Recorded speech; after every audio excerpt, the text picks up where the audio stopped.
California Reparations Task Force. Let's give it up for ourselves.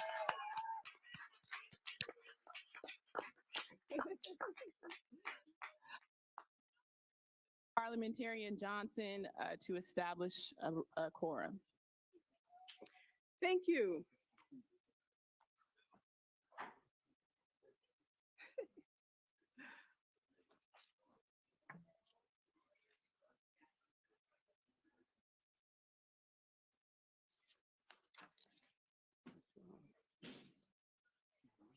It just snapped off. It snapped off. It says no internet. No, you're good. It went off. It's coming on. Can you start it though? Just call it. Thank you. I will begin calling the roll with the chair. Present. Chair Moore is present. Vice Chair Brown. Present. Vice Chair Brown is present. Member Grills. Present. Member Grills is present. Member Bradford. Here. Member Bradford is present. Member Jones Sawyer. Here. Member Jones Sawyer is present. Member Lewis. Here. Member Lewis is present. Member Holder. Here. Member Holder is present. Member Montgomery Stepp. Here. Member Montgomery Stepp is present. Member Tamaki. Here. Member Tamaki is present. Madam Chair, there are 9 members on the task force.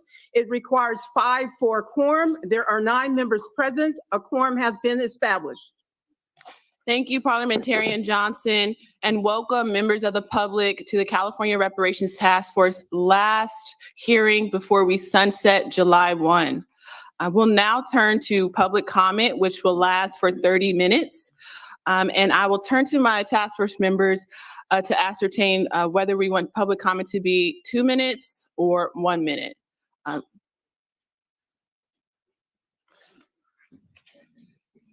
We'll do 1 minute to maximize as many people as possible.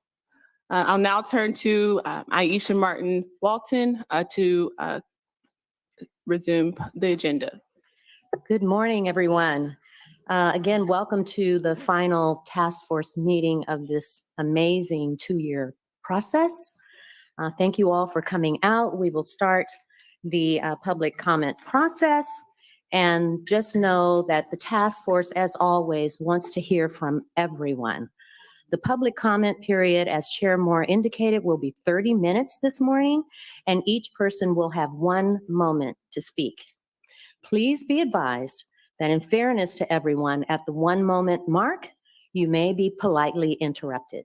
The mic is to the left, and I have cue cards, so please, if you'll just kind of look at me for a moment.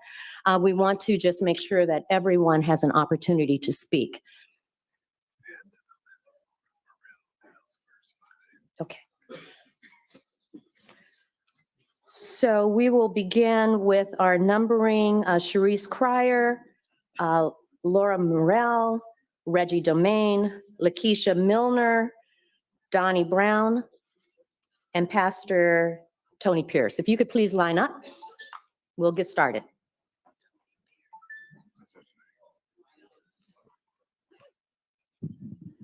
Cherise Cryer, Laura Morrell, Reggie Romaine, Lakeisha Milner, Donnie Brown, and Pastor Tony Pierce. Okay, good morning. Ms. Cryer, you may begin.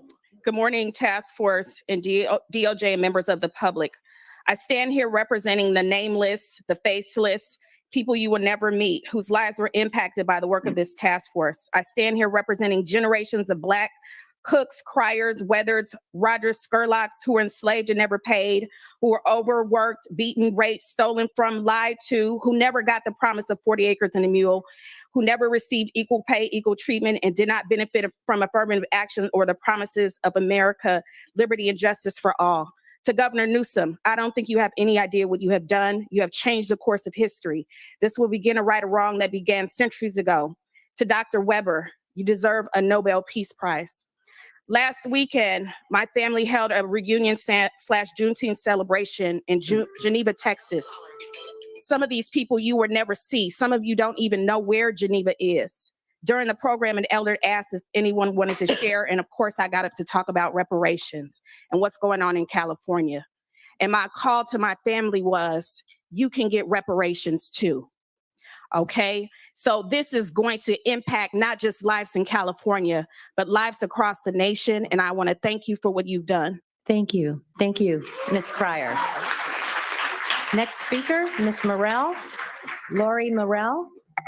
Lori Morrell. Okay, we will move on. Reggie Romaine. Good morning. Good morning. Final lap, Mr. Final lap of this here, this reparations task force. I appreciate y'all, but y'all opened up a whole can of worms. I'm gonna tell you this, reparations is about repair. To me, I qualify. I'm gonna tell you how you repair this. First of all, America, from the evidence that they gave us, you're guilty. We in 1619, we was eating foo-foo. You kidnapped us, put a hate crime on us. That was the first one. Then you came here with all the other atrocities. When you brought us here, you raped our men, women, and kids. So therefore, you married us. Don't treat us like no cheap piece of meat. So therefore, our last name is American. So now it's the time for a divorce. What do you get in divorce? You get half the money, half the land, alimony, child support, attorney fees, and everything else. So that's what we want. And I tell you this, go to onepercenters.org. 1619 is the new party. Forget these Democrats and Republicans. We all black, and we going for blackness, and we gonna go give reparations. Anybody from 1619, first day as a president, will give reparations. Thank There ain't you. no Obamas, ain't no more Thank you Kamala so Harris, much. and power to the people. Thank you. Thank you for coming out this morning. Okay, next speaker should be Lakeisha Milner. Good morning. Again, I just want to say, as far as reparations, we've already tried this. There's no reason for us to keep proving what has already been proven. There's no reason for you to say, we don't have enough money. We don't have money. We don't care if we don't have money. We have a debt that needs to be paid. It needs to be paid. Okay, we're still paying taxes. Our people have already worked. They've already given you stuff. And then you wonder, oh, but we're not a part of slavery. Why aren't you a part of slavery? Are you not reaping the benefits?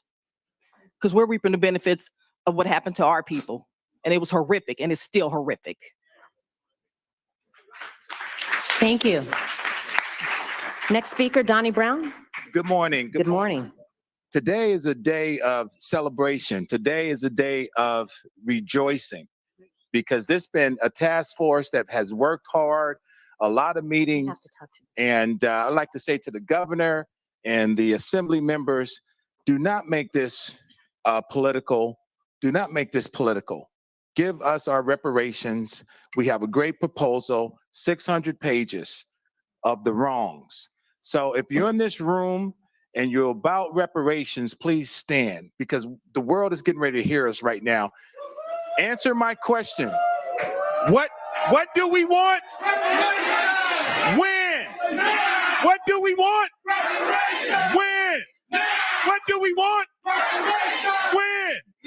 What do we want? When? What do we want? Thank you. Thank you. All right, next speaker, Pastor Tony Pierce. You may begin. Good morning. Yes. Thank you very much. In my hand, I hold a letter of congratulations and appreciations for the hard work of the California African American Blue Ribbon Task Force, including the executive branches of California, namely our governor, Gavin Newsom, the legislatures, especially Senator Bradford and Assemblyman Reggie Jones Sawyer, and our matriarch of this movement, Madam Secretary of State, Dr. Shirley Weber. I want to especially thank each and every one on the California Reparations Task Force. You have all done a tremendous job and service, calling special attention to Madam Chair Camilla Moore and longtime civil rights leader Vice Chair, Dr. Amos Brown. I'm sorry I can't thank each of you personally because you all done so well, especially with the hard work in putting together the economic piece. Thank you, By Pastor, Dr. Pastor May I Price. have I'm more so time? sorry to, More time? it is time, your time's up, in fairness to everyone, but thank Okay. you so much for coming out. Madam We Chair, appreciate your comments, and we need to move to the next I speaker. can submit this? Later. Thank you. Thank you so much. Thank you. Next speaker. I'm here because Black disabled are never counted, never protected, nor spoken up for, nor get the services, supports, or job opportunities they need to be thriving people of society. This is why I'm speaking up, because nobody speaks up for us. If reparations is passed, it should be non-taxable. And so people on SSI and SSDI and elderly could get the reparations checks without affecting their benefits. But also, it's the right thing to do. Everyone else got, Jews and Japanese have got their share. Same with American Indians. It's only fair. That's all I have to say. Thank you. Thank you for your comments this morning. Next, we should have Joan Mathis, Deborah Burrows, Sabrina Jefferson, Willie Pitchett. I may be pronouncing that incorrectly. I apologize. And V. Stewart, please line up. Please come forward.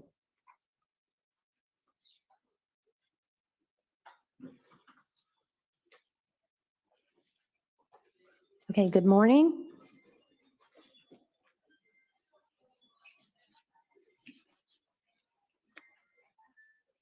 Good morning. Good morning. My name is Violet Stewart Gordon, and I'm here. I would like to thank everyone on the task force. I'm here because I hail from Los Angeles, East Side. My family is from Chula, Mississippi. Viola Wilson Cooper, Catherine Young, and the women before them, they were sharecroppers. They came out here to California looking for a better way to live. And with that, again, we experience harms. We have family members who have died during the war on drugs, family members that are currently incarcerated. So I stand here as a proud mother of Madam Chair Camila Moore. And I want you to know that your ancestors are proud. I'm proud that God gave me the opportunity to have you to be here to champion such a momentous task. So I want to say, your family, Rodney, Kijai, Jua, Jeffrey, Victor, Mignon, Bubble, Beanie, Wayne, the village that helped raise you. We are so proud of you, but most of all, the ancestors are proud of you. Thank you so much for your comments this morning, and thank you for coming to every meeting. All right, next speaker, please. My name is Willie Pickett, and I've heard a lot of things about what's going to be done with the money. Let's don't take the money that's supposed to be given to us and use it as a stimulus package. The state of California got enough money for stimulus package, and the government. And Gavin Newsom, is he here? No, well, that's right. He went to the hills of a fire. Well, Gavin Newsom, you want my support. I know you do. But today I need yours. And you're going to need mine later. And I'm talking mine to all of y'all. You're going to need ours later. I'm not saying, I said, Gavin Newsom's going to need our support later. Speaking to the mic. Speaking to the mic. Gavin Newsom's going to need our support later. That's what I'm saying. Okay? I'm not saying impeach. I'm not saying to not support him. But he's going to run for another term. He's going to need our support again. And we need his support today. That's right. We really, really do. It's a shame that we hear going up with this over and over and over again. And I hope that, that he don't give a few a check so you all go home. Thank you. Please don't let that happen. Thank you so much. Thanks for your comments. Next speaker, please. Good morning and welcome. Good morning. My name is Deborah Burrows. And I just want to speak on how it affected my family. I was in junior high school in San Francisco. After junior high school in Oakland, they took me out of my junior high school and bused me to an all-white school. My grades went down. My mother owned 3 houses in San Francisco. She didn't know about generational wealth. She was just glad to get it. I'm just speaking for those who didn't get it. And that's all I got to say. Thank you. Thank you so much for your testimony this morning. We should be hearing from Joan Mathis or Sabrina Jefferson.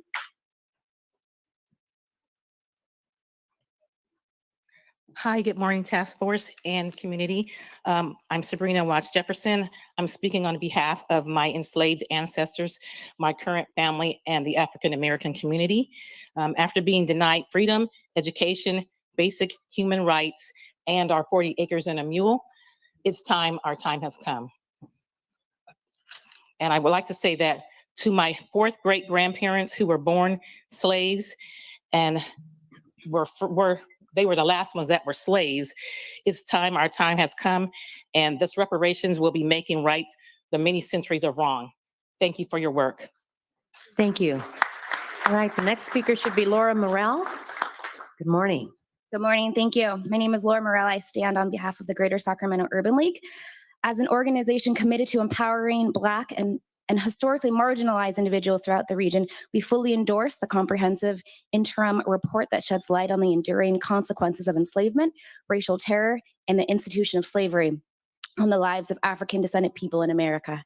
The interim report unequivocally affirms the immeasurable and detrimental effects of slavery on African Americans' economic, health, educational, social, physical, and psychological well-being. GSUL exists to address these present and historical injustices and systemic barriers faced by African Americans. Reparations serve as a necessary pathway to rectify these historical injustices and dismantle systemic barriers, providing compensation, restitution, and support to those who have endured generations of economic and social disadvantages. I just want to extend our support and to all of the members here at the task force. Thank you for your work. We appreciate it. Thank you. Thank you so much for coming out this morning. Next, we should be hearing from Dr. Trish Crawford, Charlton Curry, Davis, last name, next person, Berkeley, Emmanuel, last name begins with an A. Please come forward. Good morning. Next speaker. Good morning, task force. My name is Dr. Tish Crawford. I'm a part of California State. Speak into the mic. I'm a part of the California Black Lineage Society and a part of CJAC. In 1849, the first California Convention was held, and one of the biggest heated debates was the state of slavery. Well, legislation passed bills that would ban the immigration of free Blacks. Well, I'm going to tell you, that was then, this is now. Thank you, all task force members, Chairman Camilla Moore, Co-Chair Brown, and Dr. Shirley Weber for the rectify, repair, and restore of the future of ancestral descendants of slaves. Thank you as we move forward in the legislative process. Your framework is great, fantastic, love it. Now let's free those records. Remember, compensation is a part of reparations. Thank you for your hard work, and the ancestors bless you. Thank you. All right, next speaker, please. Good morning. Good morning. My name is Charlton Curry. I do a host of a podcast of Big C Sports. I talk about reparations. I thank the task force. I think you guys are amazing. I thank you for your wisdom. I believe that everybody, you can give that a clap. Everybody that has a hand in making this happen, put your hand on the Bible, tell the truth, the whole truth, and nothing but the truth, so help you God. Black Americans helped the United States Union win the Civil War, and they gave the land to the reparations of the other people who lost it, the Southern Confederates. That's not right. We're just asking for things to be done that's proper, that pleases God, not politicians. Fairness is fairness. We desire money, land, resources, but the truth, the whole truth, and nothing but the truth is what we ask for. And I thank you guys with all my heart, mind, body, and soul, and I thank you. God bless you. Thank you.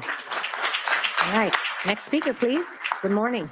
Good morning, everyone. My name is Carmela Berkeley. Thank you all on the task force and everyone here. Really appreciate it. I'm happy to be here. I'm a Black American descendant of many slaves. I have their names from ancestry and family members. I just want to say I hope this reparation include our children in foster care, because oversight in foster care is not good. The ombudsman in Sacramento and DOG in Los Angeles is not doing enough. You know, our kids have been taken in foster care without any evidence of abuse or neglect, and we need a public oversight. Thank you so much. Thank you. Thank you for your comments this morning. Next speaker, please. Good morning. Good morning, everyone. I'm Emmanuel Amanfor, and my name resonates with a profound purpose. A man for the people. Today, I stand before you as a candidate for State Assembly District 6, but I'm not just any candidate. I'm a beacon of unwavering dedication to this noble cause. I issue a clarion call to our elected leaders, urging them to step out from the shadows and rally behind this momentous vision of correction. I've been told that supporting this report publicly in politics can be detrimental to a political career. Well, I didn't plan to become a politician. I plan on becoming a service leader who knows what is right and can stand firmly on what is right. Far too often, our representatives have cowered behind a veil of self-righteousness, shying away from embracing this monumental report. California is known to being the predecessor of critical change in this country, so why should this be any different? When the time comes for you to exercise your precious right to vote, let it be an act of conviction rooted in the certainty of knowing who truly stands by your side. Together, let us shape a future where justice prevails. To all the remarkable individuals who have poured their hearts and souls into this report, I extend my deepest gratitude for your unwavering resolve and tireless efforts. Your dedication fuels our collective journey towards a better future. Thanks for coming out. All right, next group of speakers should have number 19 or 22, 23, 24, 25, or 26. That would be Davis, first name, Gail Wilkerson, Elizabeth Jackson, Walter James, Dr. Tanya Burgess, Ken Johnson. Please step forward if I called your name or you have one of those numbers. Please quickly step forward. Good morning. Come on down. Good morning, sir. Yeah, good morning. This is Ken Johnson, and I want to thank you guys for doing what you did. You spent, I think it was 2 years studying this to make sure that it was correct. And now that the final decision has been made, I think what we need to do is some action now. Like I would like to see you guys give out letters of credit where we can buy property, we can do things instead of waiting. I'm 78 years old. I don't want to wait 2 or 3 years. You done did. There's an enormous amount of studies done in every city. Now the state has done it and agrees that we have been harmed, miserably harmed, hurt. And so we need to get paid now, you know, not wait for years and years and years. We've waited patiently. So now what I would recommend wholeheartedly is that you give those of us letters of credit so we can, you know, help our families, we can help ourselves, we can build businesses. This is what we need. No more meetings, no more waiting. We need it now. Thank you. Thank you, sir. Thank you so much for coming out. Next speaker, please come forward. Good morning to all the task force members and lawmakers that might be sitting in the audience today. First of all, I just want to thank the task force for the work that you all have engaged in, and for also having the courage to really engage in this work and to take the good and the bad as you've gone along. I especially say thank you to the only non-African American on this task force, Mr. Don Tamaki, who has been a foe and has really stood up for the people, a true ally in the name of John Brown. And I would just like to say that as we move forward to Reggie Jones Sawyer and Senator Stephen Bradford, I ask the ancestors, I stand here for the ancestors today and not for my organization, Bar High, or the Black Housing Advisory Task Force, but for the ancestors, that their spirit will guide you all through this process in the recommendations that will come forth and that will benefit everyone. Thank you. Perfect. Thank you. Thanks so much. All right. Next speaker should be either Gail Wilkerson, Elizabeth Jackson, or Dr. Tanya Burgess. Good morning. My name is Gail Wilkerson. I'm here today to stand on the shoulders of my ancestors, starting my father, who at the age of 14 worked at a funeral home. He was told to throw the black bodies up against the fence and wait until all the whites were processed. My grandparents, my great-grandmother who committed suicide because she couldn't take care of her children after slavery. My father was in the military. We came down. We were steered to East Palo Alto, 2.5 square miles. Originally, it was 13 miles. And Menlo Park came on, went around this way, and then Palo Alto the other way. We ended up 2.5 square miles. They didn't want the citizens. They redlined us. We're still there. We're hanging in there. We're trying to keep from being gentrified. And this is what most cities, thank you, that are going up against. And we need it. We need attention. We need the reparation. And please, please, please, thank you. Thank you. Thanks so much for your testimony this morning. Our next speaker should be either Elizabeth Jackson, Walter James, Chantel Bacon. Are you in the audience? Do you have So a my number? name is Stuart Highland, and I'm speaking on behalf of Elizabeth Jackson. She passed her number on to me. My name is Stuart Highland. I'm from East Palo Alto, California, in the Bay Area. And we're here, we're well represented by Menlo Park and Bellhaven Cousins. We appreciate the magnificent work that's gone on in this process about engaging the community. But I kind of want to push folks that say politicians maybe aren't the answer. As an organizer, I realize whoever the players are and the stakeholders, I have to work with them. And sometimes I have to push them and encourage them to go forward. You've given us a brilliant foundation for going forward. Our job is to come back up here to Sacramento and make sure this gets done and it's delivered. The brother who made the comment earlier about the credits, and some folks have talked about partial payments, there's a way to put the action in motion until we get a more complete and comprehensive solution. We will walk with you all to do that if you walk with us when we come back up here to put the pressure on the folks that are in Sacramento that need to legislate and put the work into action that you've begun. Thank you. Thank you. Thank you very much. Next speakers in line should be Chantel Bacon, Patricia McFadden, Nakia Porter, Christian Beer. I'm probably not saying that right. All right, next speaker. Good morning. Hi, good morning. My name is Walter James. I want to start off by saying thank you to the task force, but I want to read a verse from James chapter 2, verse 14 through 16. Of what benefit is it to my brothers if someone says he has faith but does not have the works? That faith cannot save him, can it? If any brothers or sisters are lacking clothing and enough food for the day, yet one of you says to them, go in peace, keep warm and well fed, but you do not give them what they need for their body, of what benefit is it? So too, faith by itself without works is dead. I want to say that my great-grandfather was an escaped slave from Arkansas who ran away to Oklahoma, where my family was a victim of the bombing of Black Wall Street. My family has been continuously persecuted by this state, by this country for my whole life. Collectively, I see a myriad of people who have the ability to change their life and to change their position here today. My one king will always be God, no other man. Amen. For us to rely on Caesar is no point for us to rely. Give Caesar what you owe Caesar, but pay God what you owe God. For us, collectively, we have the power to change our lives, and we need to stop relying on others to do it for us. Thank you. Thank you. Thank you so much. Okay, next speakers in line should have either numbers 24, 25, 27, 28, 29, or 30. Good morning.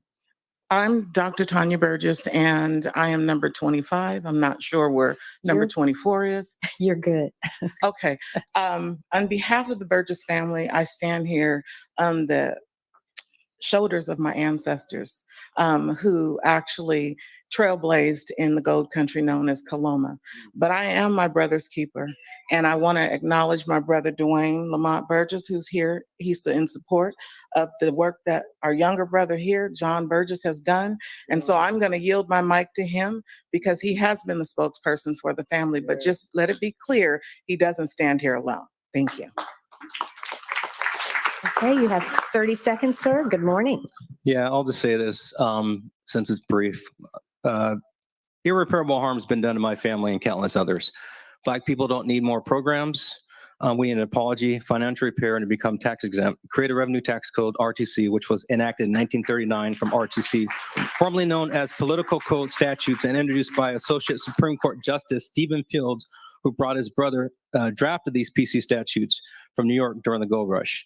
Last and not least, Gavin Newsom. As a battalion chief in the city of Sacramento that still suffers from systemic issues, the last thing the fires need is another politician. If you are not here, I want to let you know that Black America is watching nationwide. Thank you. All right, our next speaker should have numbers 24 through 30. Good morning. Good morning. I'm Chantel Bacon.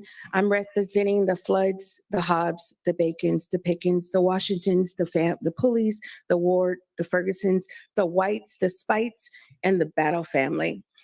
I want to encourage the grassroots reparationists, all those in the movement, our underground city, the clubhouse, FBA, Freedmen, American Negro, Street and Elite, true and through Black Americans. We are in this for the long haul, so don't fall for the defeatist mindset.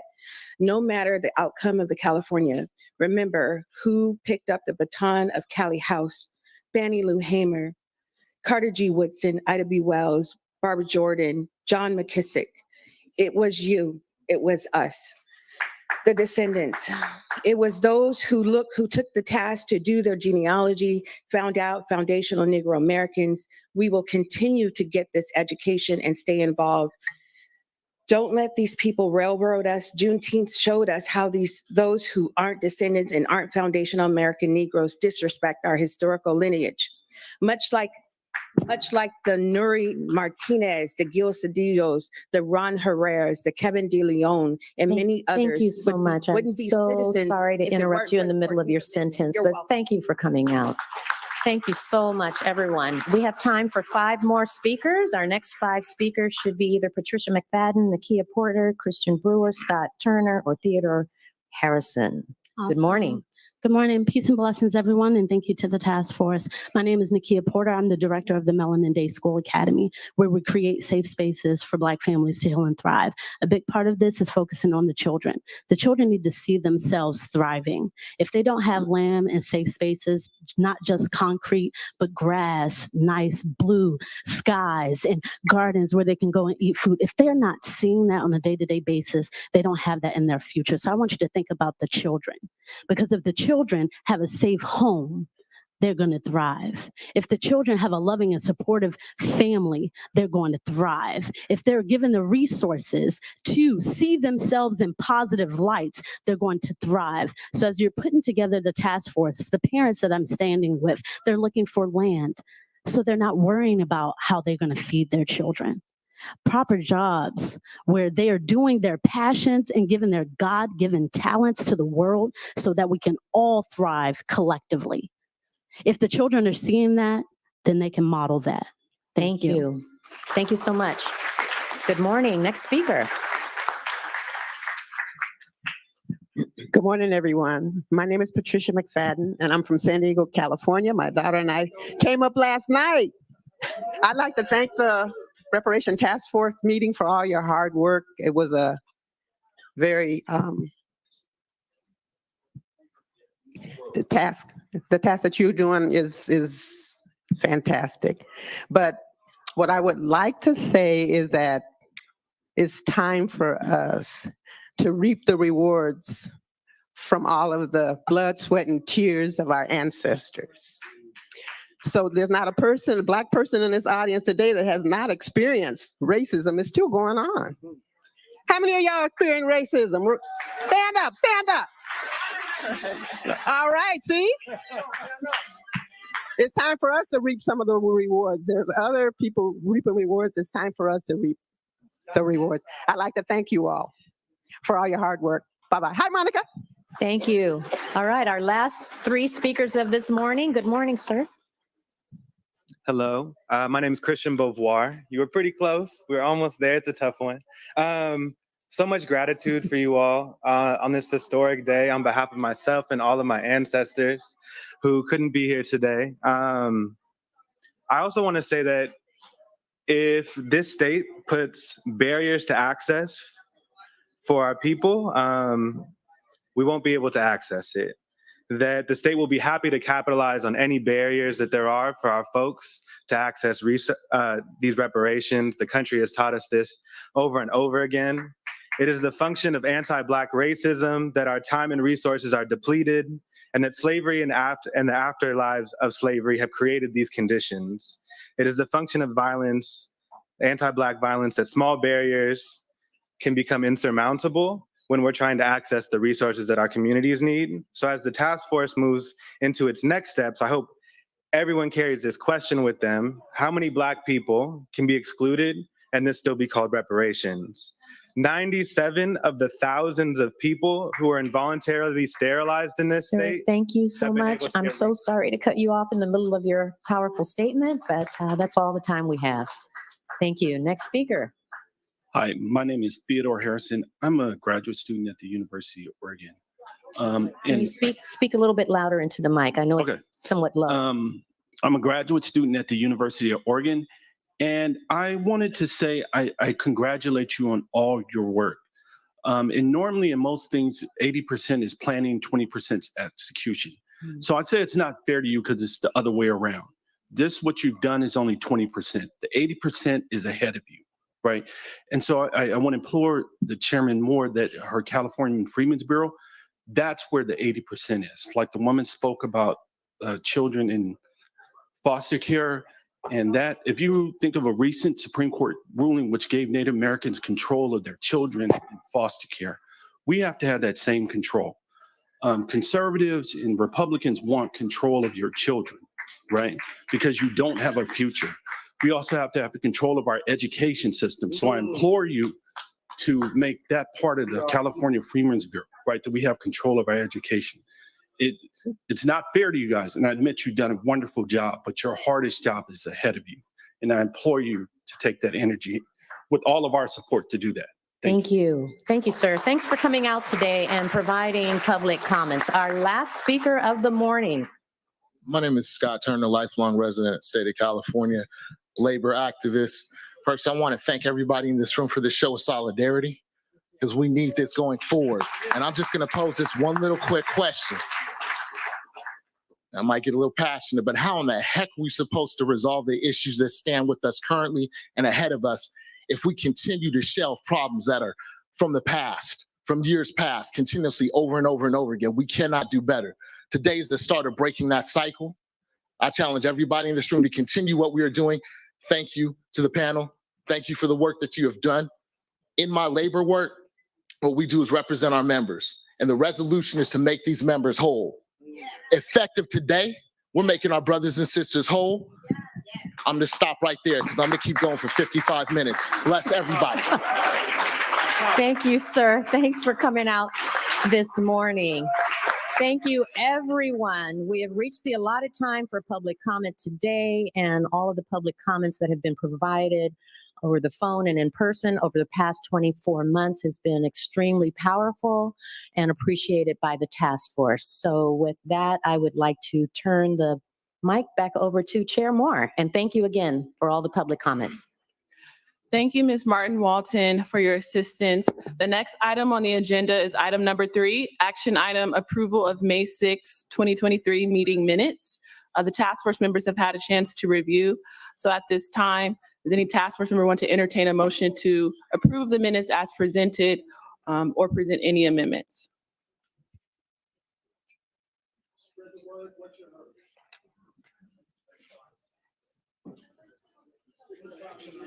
Member Holder, you're recognized. Yeah, I move to approve the minutes. Is there a second? I second. It has been properly moved by Member Holder and properly seconded by Member Montgomery Steppe to approve the May 6, 2023 minutes as presented. Is there any discussion on the matter?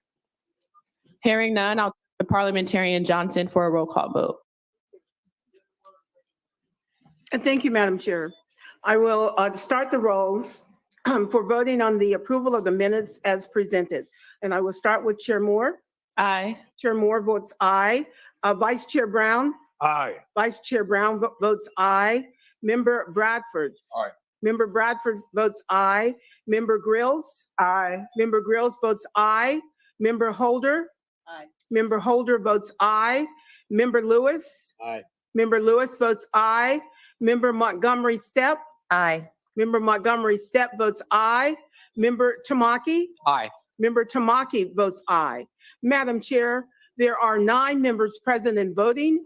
There are 9 ayes, 0 nays, and no abstentions. Thank you, Parliamentarian Johnson. The meeting minutes for May 6, 2023 have been approved as presented. The next item on the agenda is item number 4, personal testimony. We've invited a special select few families to provide a personal testimony on the harms that they've endured in the state and to describe what reparations may mean to them when our proposals are turned into legislation. So the first family we'll hear from are the Johnsons. Marion Johnson, are you here with us today? Thank you. You can come to the podium to speak, or you can, wherever you like, or you can go to that microphone, but we prefer you to come to the podium. Thank you so much. And each family will have about 5 minutes to share their story.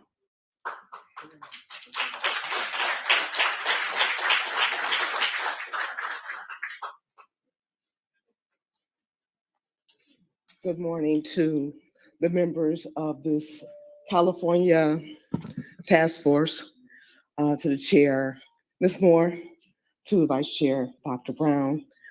Thank you for this opportunity to tell our story, a story that had been erased and never presented in any history book, a story of 2 families, one family from Louisiana, another one from Oklahoma. One family landed in San Francisco, the other landed in West Oakland, where the government used eminent domain to snatch our land, and we then landed in Russell City.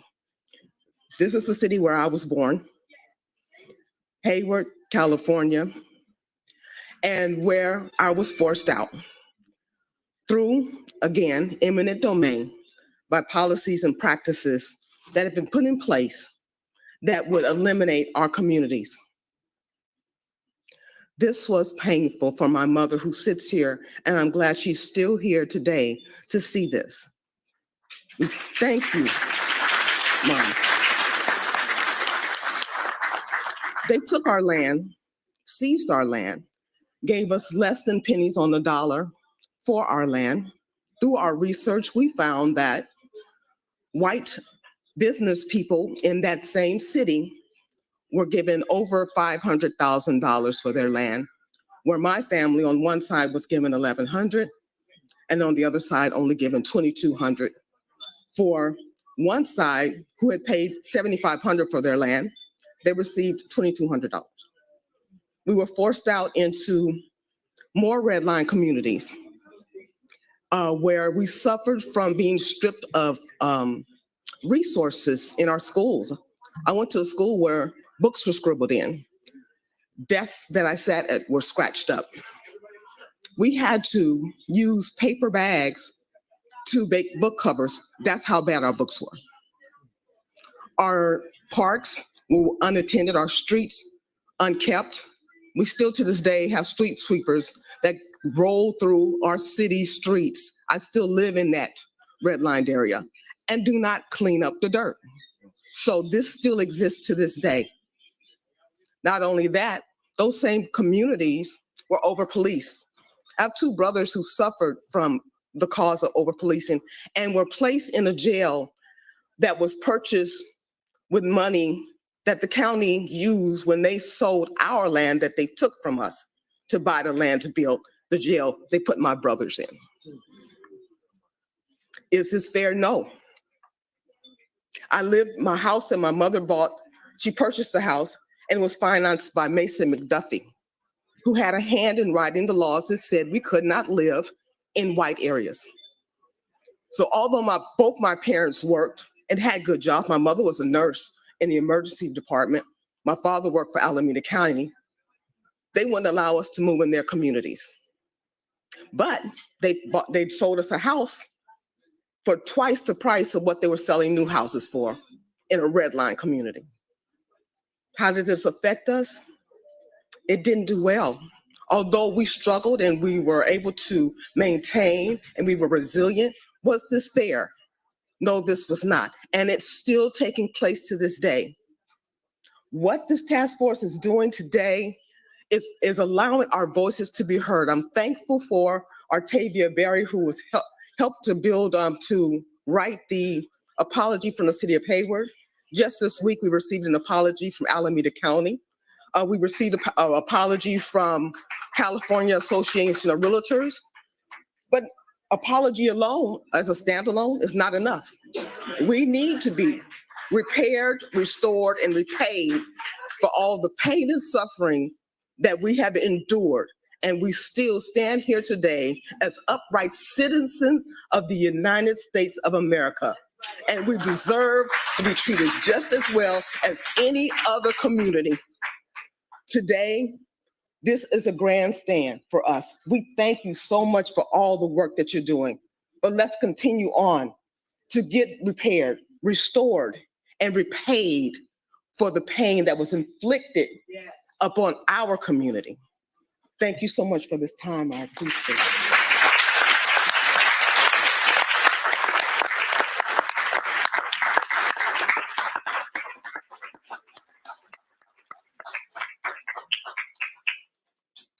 At this time, thank you so much to the Johnson family for sharing your personal testimony with us. Their story was also covered by NBC Meet the Press as well during the Juneteenth holiday. So if anyone's interested in learning more about their story, please follow Meet the Press on their YouTube. So at this time, I'll ask, is Yvette Porter Moore here? Okay, great. Yvette Porter Moore is the next family to represent. Thank you so much.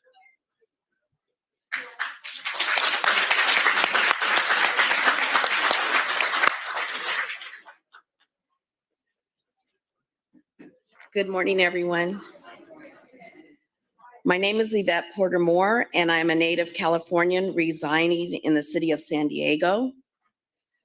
It is a true honor to be present here today, and I want to personally thank Camilla Moore, the chair, for inviting me to give testimony on this final day of reparations task force meeting. I also want to recognize my council member, Council President Pro Tem, Monica Montgomery Stepp from San Diego, who represents District 4. And I also would like to recognize Dr. Shirley Weber for presenting this bill. Thank you to all the reparations task force members for all the hard work you have done to get us to this point before the final draft is submitted. I'm a genealogist and a public historian and have been tracing my genealogy and other people's genealogy since 2012. This statement is simple. However, my ancestral journey did not begin in 2012. I want to start with a story about myself. I was born on April 8th, 1968 in Hollywood, California. When I was born, my birth mother would not look at me, and she was relinquishing me for adoption. On August 18th, 1968, my parents, Betty and Walter J. Porter, adopted me and took me home. I was raised in a stable environment with loving parents who were both educators and taught me to appreciate my Black heritage. When I was 8 years old, I was asked by a friend whose mother taught at the same school as my mom, "Are you adopted?" I had no idea what adopted meant and did not know if I were adopted. So I asked my mom, and she said yes. I accepted the answer and eventually asked what adopted meant. My mother shared with me that when I was born, my birth mother was young, Mexican, and could not care for a child. She also stated my father was Black. My mom shared that they looked at all the other children needing homes and they chose me. That answer sufficed until I got much older. When I was 18, I requested non-identifying information from the adoption agency. The information written was pretty much the same as what my mother shared with me. The additional information the social worker wrote, "You were named Victoria by your mom." I hired a researcher to help me locate my birth parents. Not going into much detail, I found my birth parents' families. I met my maternal grandparents in 1989. My grandfather, Felipe, who looked Native American, invited me into their home to speak with my grandmother, Esther. Esther shared photos and stories about my mother and their family. Esther looked at me and apologized for the choices she made for my birth mother, as she was 15 at the time and I was her second child. However, she told me that they were not proud of their racial attitude, but they made her give me up because I was Black. I later met my birth mother. We have a strained relationship over the years. She later told me that my grandmother Esther said, "We swept you under the rug and you should have been kept there." I met my birth father's family, whose roots were from Noxubee, Mississippi. My birth father, Johnny Roy Mitchell, died in 1974 at the age of 21 from a heroin overdose. He was one of 10 children born to Reverend Jesse E. Mitchell and Frances Paulette. In 1968, an unmarried father did not have the legal rights to the child of the mother who had given birth. My father's family said they knew about me, wanted to keep me, but had no legal rights to take me home. I have traced my biological ancestry and my parents who raised me and their ancestry. I have discovered a wealth of information pertaining to my ancestry research. Number one, Frances Paulette, my paternal grandmother's great-grandfather, Thomas B. Paulette, enslaved our family in Noxubee County, Mississippi. The plantation is preserved and is now named Circle M Plantation. A description of it is a magnificent southern plantation providing fine hunting and fishing, bed and breakfast, romantic getaways, and hosting of weddings in our lovely antebellum home. My mother, Betty Porter's 3 times grandmother, Perwella Culley, was a free woman of color in the 1820s in North Carolina. She was given 350 acres of land in Havelock, North Carolina, for which my 2 times great-grandfather, William H. Culley Jr., inherited along with his siblings. Later, it was passed down to the next generation. However, the U.S. government took their property through eminent domain, which included many Black families who had lived on the land of which is now Cherry Point Marine Base. My ancestors were not properly compensated. 10 years ago, I met the great-nephew of my father, Walter Porter. His name was Robert Fulford, who died a few years ago. I met him in Dermott, Arkansas, which is very close in proximity to the county of Lake Providence, Louisiana, where my father was born. Robert was a storyteller and author of various small books that told of his childhood while living on Yellow Bayou Plantation. He shared stories of my dad's half-brother, Jack Porter, and the living and working conditions of being a sharecropper. Jack and his family were treated so badly as tenement farmers. They would always owe the man, and the share that they received was not enough to care for his family, and he would have to yet again borrow from the owner of the farmland. In order to get away from this way of life, Jack had to slip away into the night and move elsewhere. Eventually, Jack migrated to Los Angeles, California, with my grandmother, to my grandmother, Helen Bunn's home. I present these stories to you because I have been fortunate enough to have been reunited with my birth family and to learn more about my ancestry. Many adoptees and individuals raised in foster homes may have a difficult time finding their lineage. However, with today's technology and DNA testing, research has been much easier for those who have been cut off from their family ties. Since qualifications for reparations is going to be determined through lineage-based research. There needs to be legislative law changes to open sealed birth and adoption records. We as adoptees, thank you. We as adoptees do not have access to our original birth certificates. We as adoptees have been cut off from our legal rights of claiming our heritage and ancestry. So then what? Can we claim our lineage through our adopted family of African American descent? What if one's parents are not of African American descent, but the adoptee is? Why should adoptees be harmed by this too? I am pleading that the genealogy branch of the new state agency will take the issue into consideration. I read a testimony where it was said that descendants taking DNA tests could be costly. I think we should consider having the test covered through reparations. Thank you.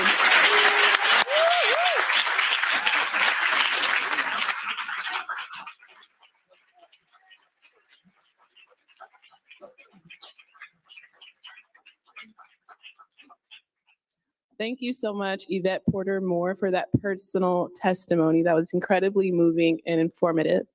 The last family we'll hear from a person is Elmer Fonza. Is Elmer Fonza here? Thank you.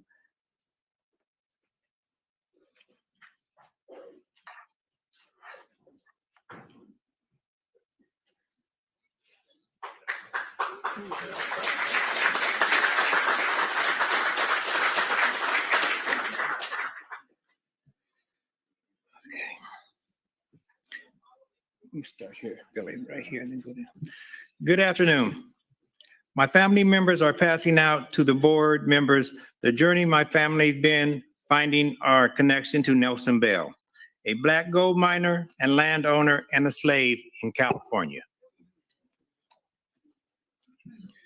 My name is Elmer Fonza. I am here to talk about Nelson Bell, a Black gold miner and landowner who lived in Coloma, California from 1850 till his death in 1869. He is my third great-grandfather.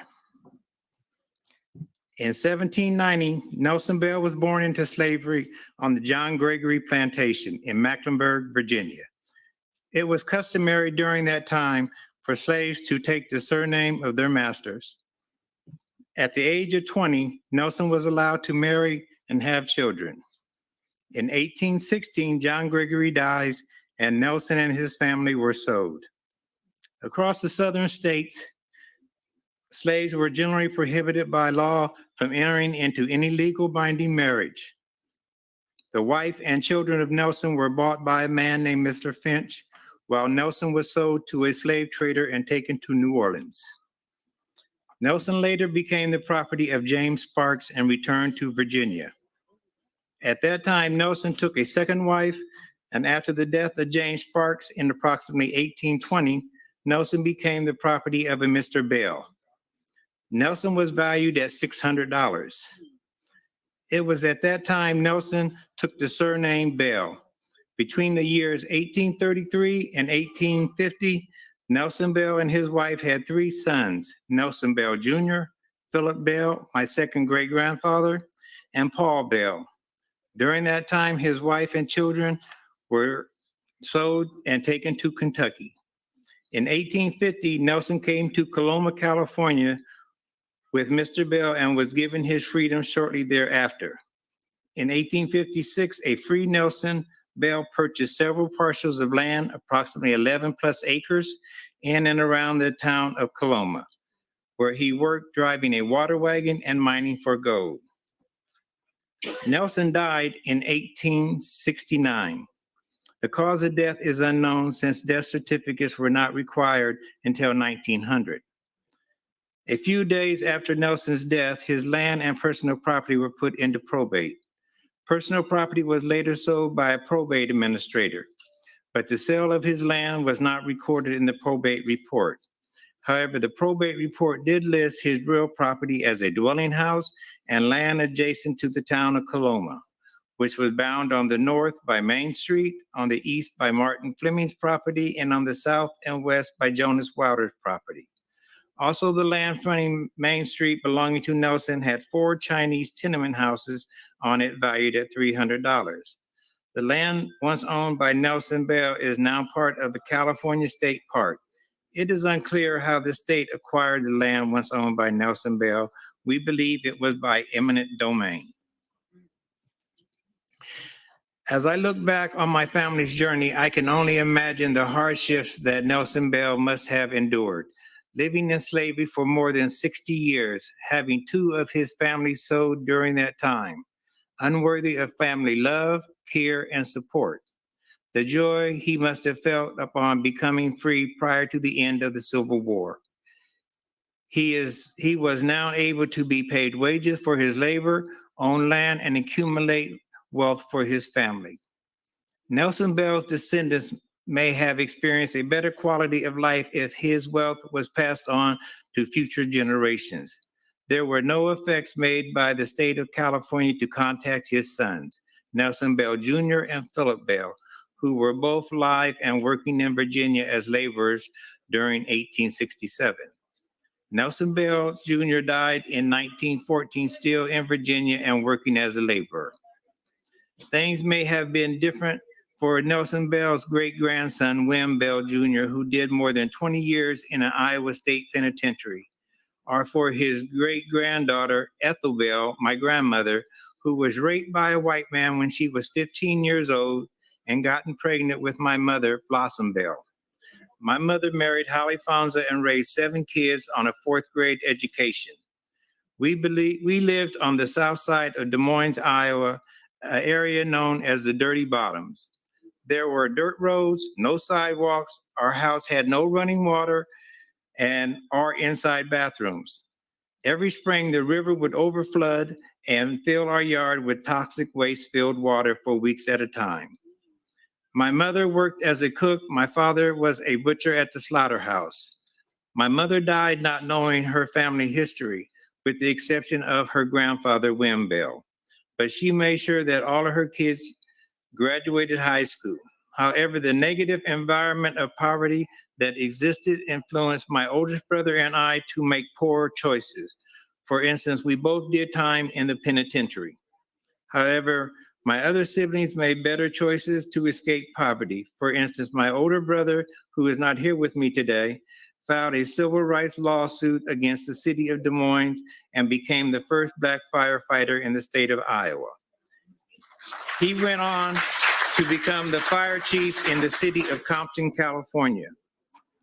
One of my sisters was a member of the Platters, a well-known singing group that sung all over the world. Another sister was in charge of purchasing for the Kaiser Corporation. We had to fight racism all of our lives, both in Iowa and California. We must continue to fight for what was taken or denied us as a people. On behalf of the descendants of Nelson Bell, thank you for inviting us here today to tell our family story. We rightfully believe that we have been denied the generational wealth that our family may have been entitled to if given our rightful inheritance, the land once owned by Nelson Bell. And again, Nelson Bell's descendants would like to thank the Reparations Task Force, the state of California, and Governor Newsom for being the first to right the wrongs of slavery.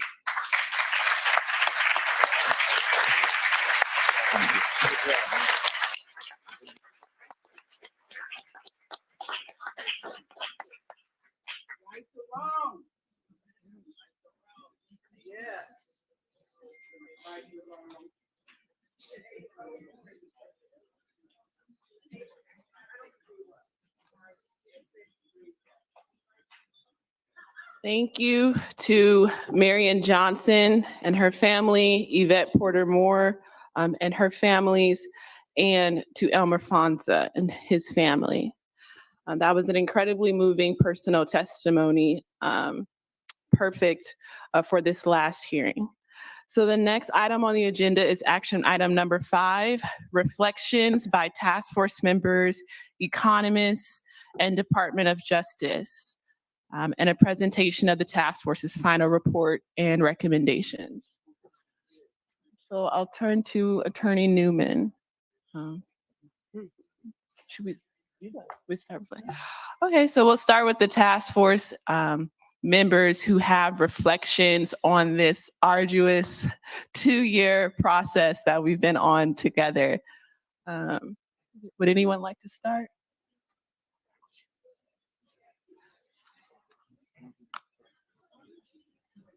I'll start.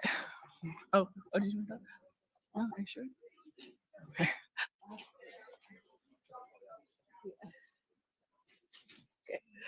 Okay, I prepared a few remarks. First, I would like to say I have been deeply honored to serve on this historic task force alongside my fellow esteemed colleagues, all of which who were appointed either by California Governor Gavin Newsom, President Pro Temp of the California State Senate, Tony Atkins, or Speaker of the California Assembly, Anthony Rendon. The 9-member task force comprises of longtime, as you all know, civil and human rights leaders, academics, lawyers, psychologists, and elected officials. In fact, the task force's 16 public hearings to date have been incredibly inspiring and robust due to the diversity of thought amongst the fellow members of the task force, who all hold and represent a wide range of political, historical, and sociocultural perspectives on the topic of reparatory justice that is culminated in this nearly 1,000-page final report. The remaining of my remarks are more personal in nature. I know there's a lot of people outside too, but I'll start my remarks now. Wolof, Bombana, Bambara, Nar, Moore, Poulard, Fulby, Mandinga, Kisi, Conga, Chamba, Phone, Hausa, Nago, Edo, Calabar, Ebio, Congo, Makwa, Arda, Moko, Dindi, Jaba, Mina, Ewe, Nupe.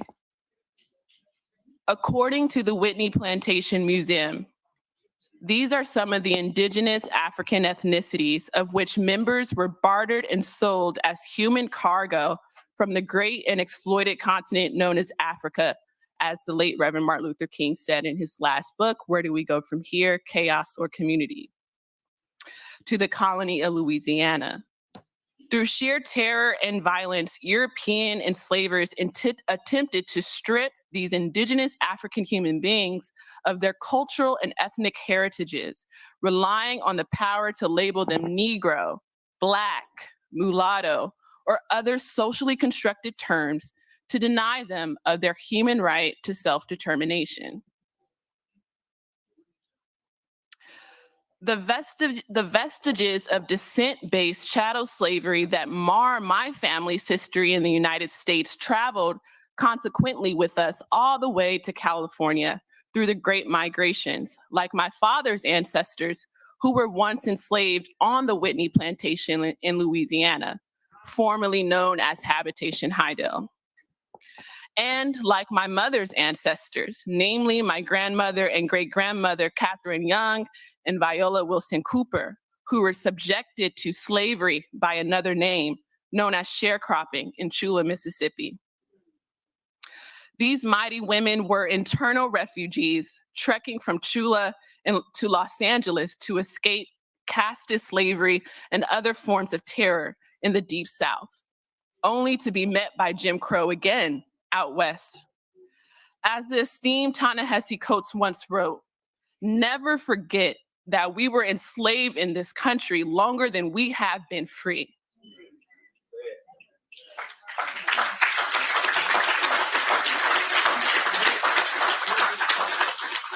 Chattel slavery, sharecropping, convict leasing, de jure and de facto segregation, redlining, educational funding discrepancies, predatory financial practices, unfair labor practices, chronic unemployment, medical experimentation, intellectual property deprivation, environmental terror, family separation, police brutality, anti-African American hate crimes, vigilante violence, extrajudicial terror, war on drugs, mass incarceration, unfair sentencing, the school to prison pipeline, extreme poverty, homelessness, gentrification, wealthlessness.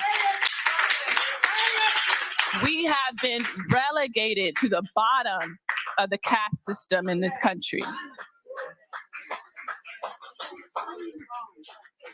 Black, African American, American freedmen, however you want to call us, we are resiliently surviving.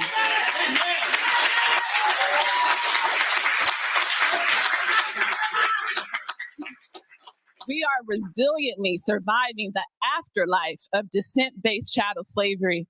In fact, African Americans have been historically burdened with confronting the aforementioned lingering badges and incidents of slavery without significant government aid or private action, particularly since the broken promise of Reconstruction in this country and the injustice met.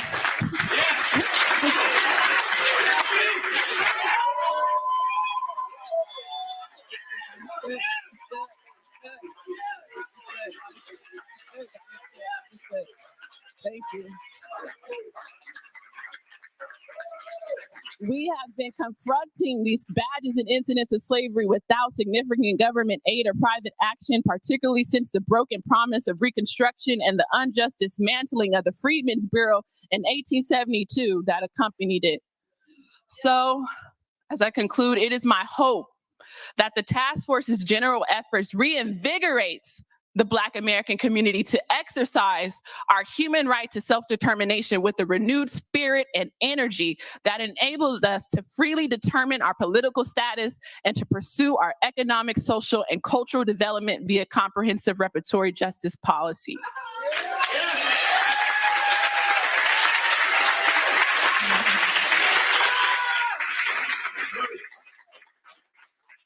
The California Reparations Task Force will sunset in a couple of days, actually during the International Decade for People of African Descent, which is from 2015 to 2024, which was proclaimed by the UN General Assembly. So it is also my hope that the task force general efforts strengthen the movement for global reparatory justice for people of African descent. Lastly, the task force's final report also highlights the unjust treatment in some instances of many groups in California, from Native, Latinx, Asian, and African Black diaspora communities and other marginalized groups. So it is also my hope that the task force's general efforts empowers these groups in their respective advocacy and ultimately strengthens the capacity for cross-cultural allyship and movement building. It's been an honor and a privilege, and thank you. That concludes my message.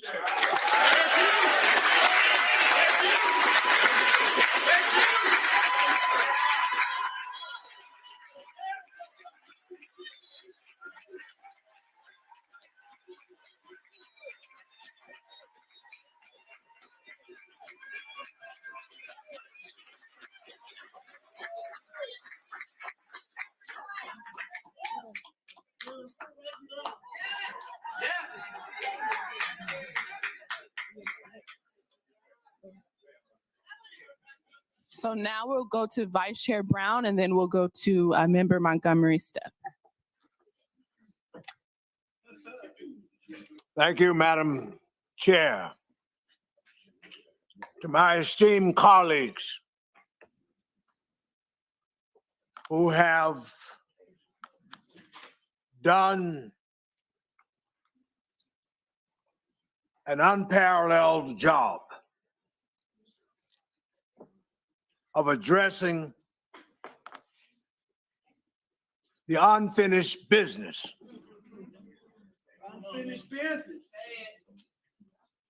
Of eradicating from the body politic of this state of California. I'm a history buff. For this symbolic statement here of the Sankofa bird.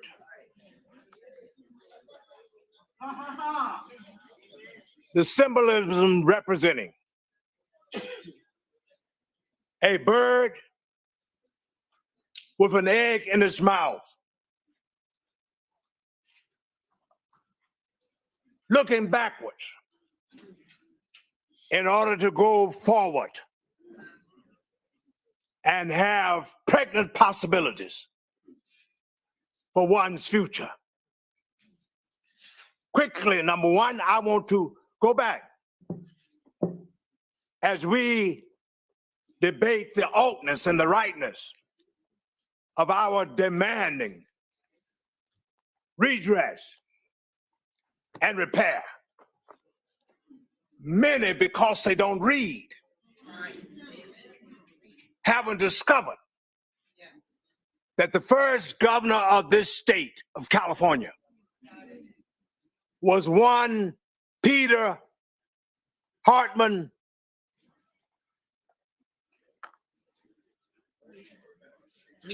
I want to see if you knew it. Burnett.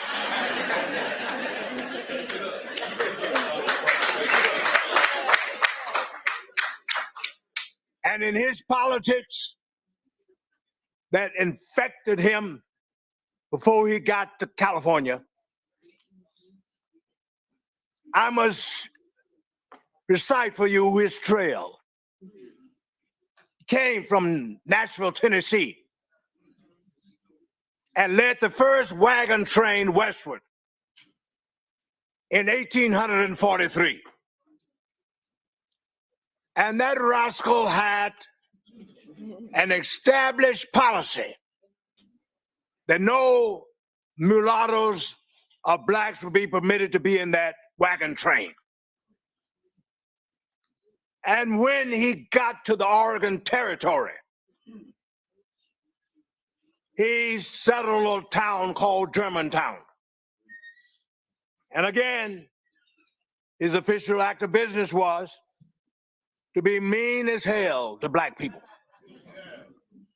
For he established an ordinance that was dubbed, that was named the Peter Burnett Flogging Law, that stipulated any mulatto or black who's caught in that town would be beaten every 6 months until he or she left town.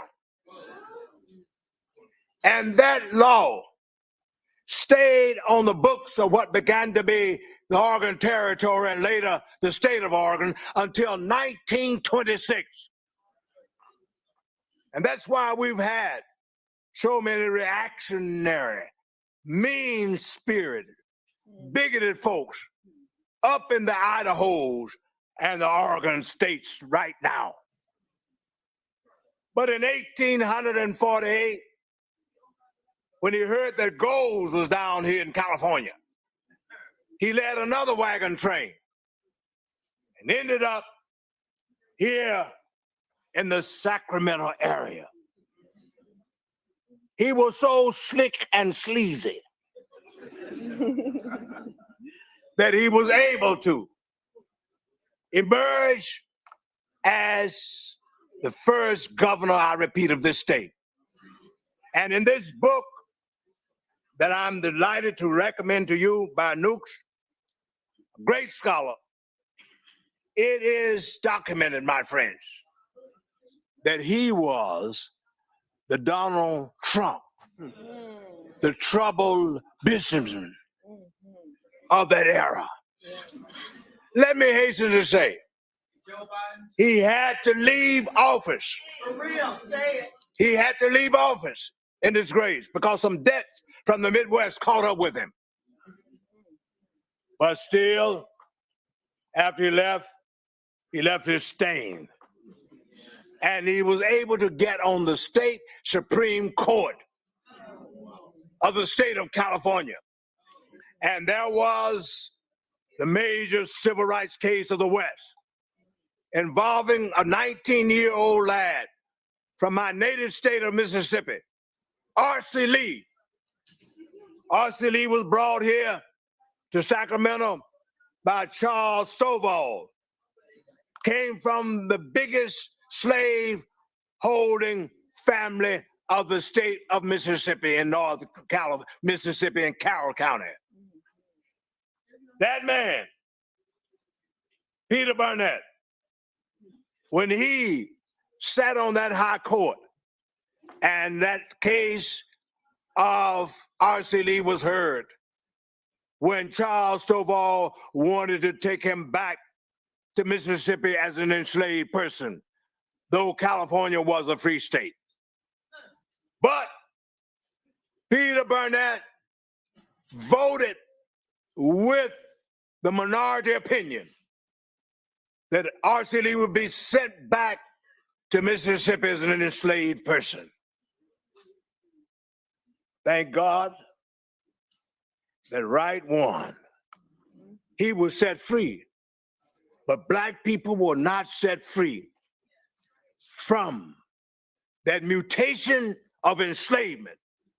For in the state of California, we were subjected to such horror, such hellishness, and such harm that in the city of San Francisco, on April the 13th, 1858, over 800 Blacks in segments fled from San Francisco up to British Columbia, where they settled. Why am I citing all of this history?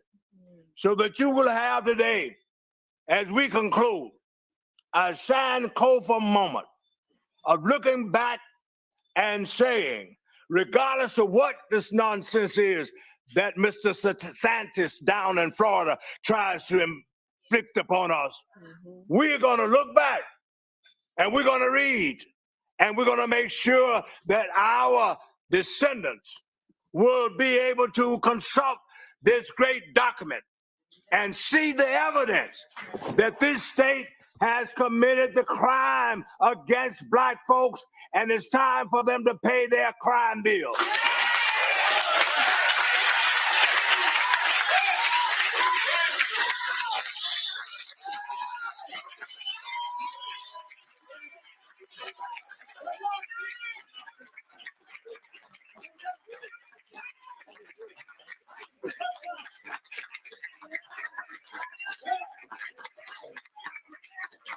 And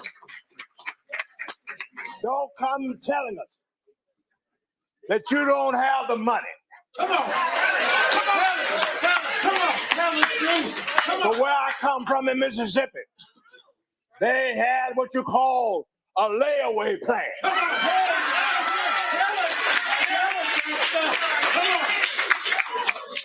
And if you can't pay it because of deficits don't last always. That's right.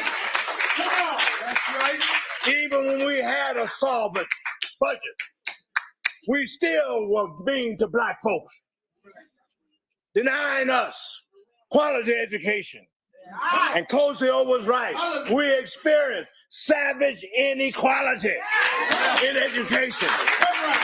So shame, shame on that Supreme Court of the United States of America that is meeting to tell us, even as we meet, that affirmative action should be no more. I say to you, my teacher and friend, Dr. Martin Luther King was right when he said in that class in social philosophy in 1962, if America and California, I would say parenthetically, has done mean, unjust things to the Negro, it must organize and do good things with the Negro for the benefit of the Negro. End of the quote. That sounds like reparations. Yeah. That sounds like affirmative action. Yeah. And we need to stop lying on Dr. King and his dream. For he was talking about justice. And that check that came back bounced. Insufficient funds.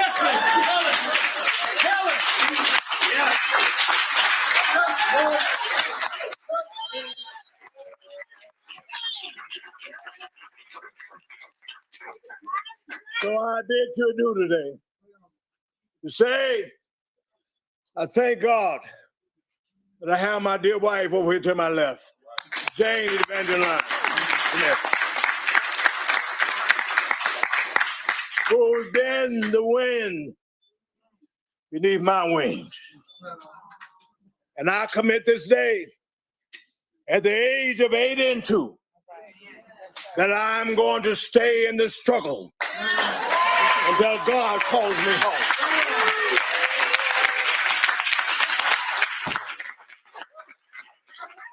I'm going to stay in the struggle until justice rolls down like waters and as an ever-flowing stream. I'm going to stay in this struggle until the day will come that because of the fight of this task force and the integrity of Black folks who were the only ones to be enslaved in this nation, I'm going to stay in the struggle until America is redeemed. And the day will come when all of us will be able to say, I'm Black and I'm proud. I'm brown and I'm south. I'm yellow and I'm black. I'm red but I ain't dead. I'm white and I'm all right. I'm a woman and a walk. I'm okay, but I'm golden. Hey, I'm an immigrant and I'm industrious. That's what this reparation is about, for the good of America. God bless you. May heaven smile upon you.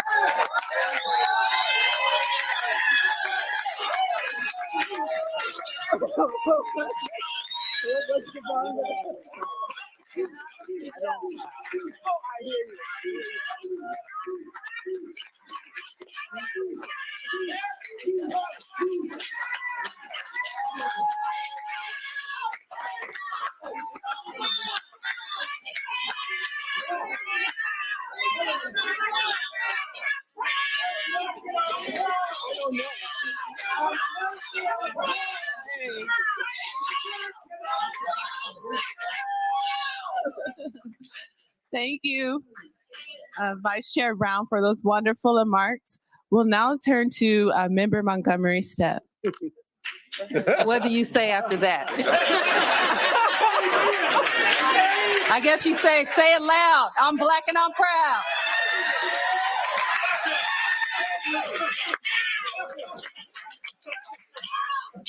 This really has been a journey of a lifetime, and I think that in my career and my life, this will be the most impactful thing that I have done and been a part of.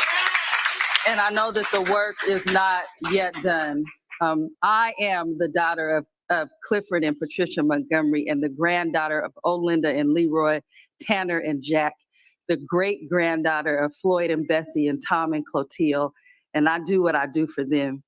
My father came to San Diego from Joppa, Texas, by way of the military. And my mother came to San Diego from Mississippi when she was 2 years old. Her family believed that they could experience true freedom in California, but they did not. Sunny California was then and is now riddled with covert laws that masquerade as fair and equal. They are actually racist and harmful. Proposition 209 was one of those. My parents built a construction business from the ground up.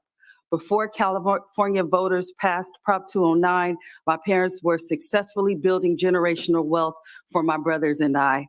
They were well qualified, well prepared, and innovative. As we would say today, they were young, Black, and gifted.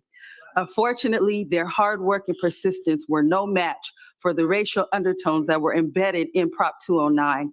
Once affirmative action was taken away, so were my parents' dreams and their wealth.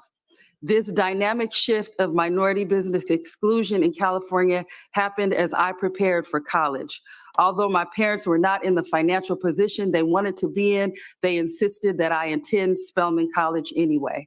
I remember my mom sending me the very last bit of money so that I would not starve. I worked and went to school full time, and it proved to be too stressful for my body. In the middle of college, I was diagnosed with an autoimmune condition.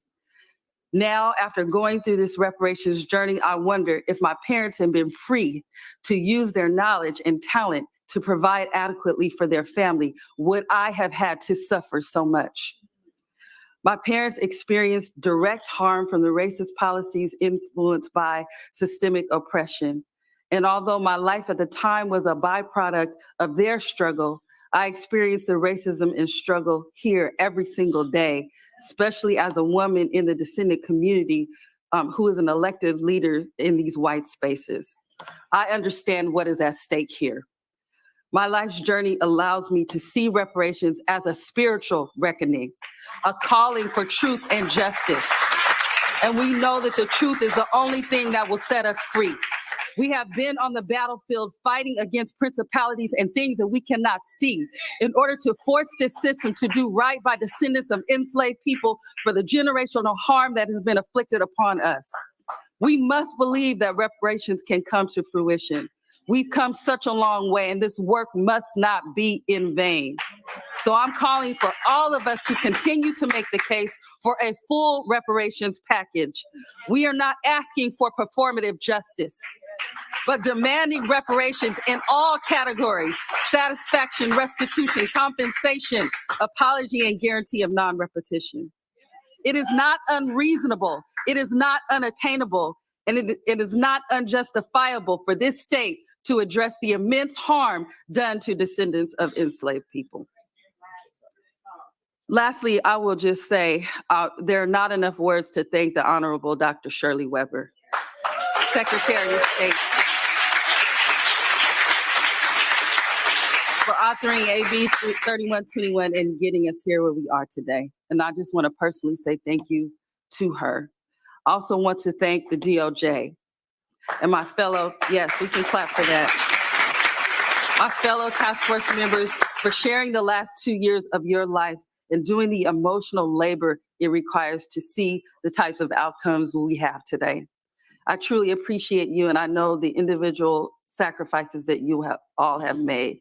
And lastly, I want to thank Chair Moore. Yeah.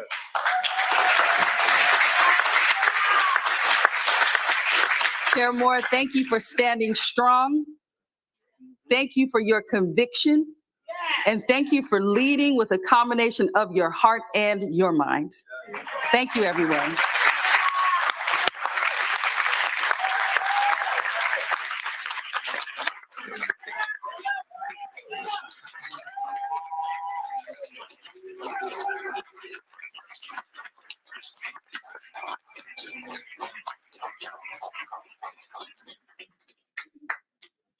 Thank you, Member Montgomery Stepp, for that incredibly moving reflections.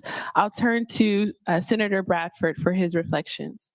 Thank you, Madam Chair. And let me first thank each and every one of you who've made this a priority to be here this morning.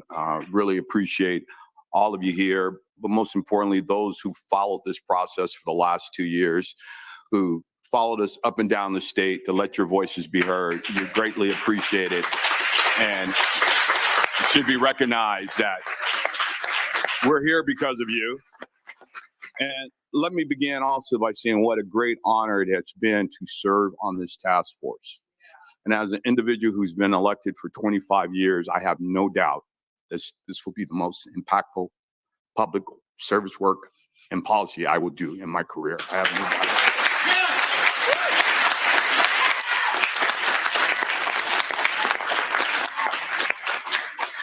And I want to thank these 8 amazing individuals that I've had to serve with. Dr. Grills, give her a round of applause. Attorney Holder, our amazing chair, Attorney Moore. Don Tamaki, Attorney Don Tamaki, for your wisdom, your insight, your patience, your calmness. Councilwoman Montgomery Stepp, Dr. Javon Scott Lewis, for your brilliance. But last but not least, my North Star, my rock, the sage, wise, not preacher, but teacher, Amos Brown. Give him a round of applause, because many times when we were swaying off course, he always made it real, as you heard in his presentation. And it's factual. It's not something that's, he knows, he's lived it. So thank you, Dr. Brown, for your wisdom, your friendship, your guidance, your tutelage, all that. And we must remind each and every one of us that the final report is not the end of the work. It is really just the beginning. So it requires each and every one of us to stay engaged in this process. We have to. The job of the task force was not to implement anything. It was simply to recommend and to advise. It is now up to the legislature, which I'm part of, and the governor to implement it. But you guys have to stay engaged. You have to be across the street in those hearings. You have to support Dr. Weber 2.0, who's a member of the Legislative Black Caucus. You got to support Reggie Jones Sawyer as we move a comprehensive bill package forward to implement what's in this report. So that's critically important. Over the last 2 years, this task force has documented in great detail the history of slavery, not only in this nation, but in California, and the patterns of systemic racism and injustice that continue long after slavery ended.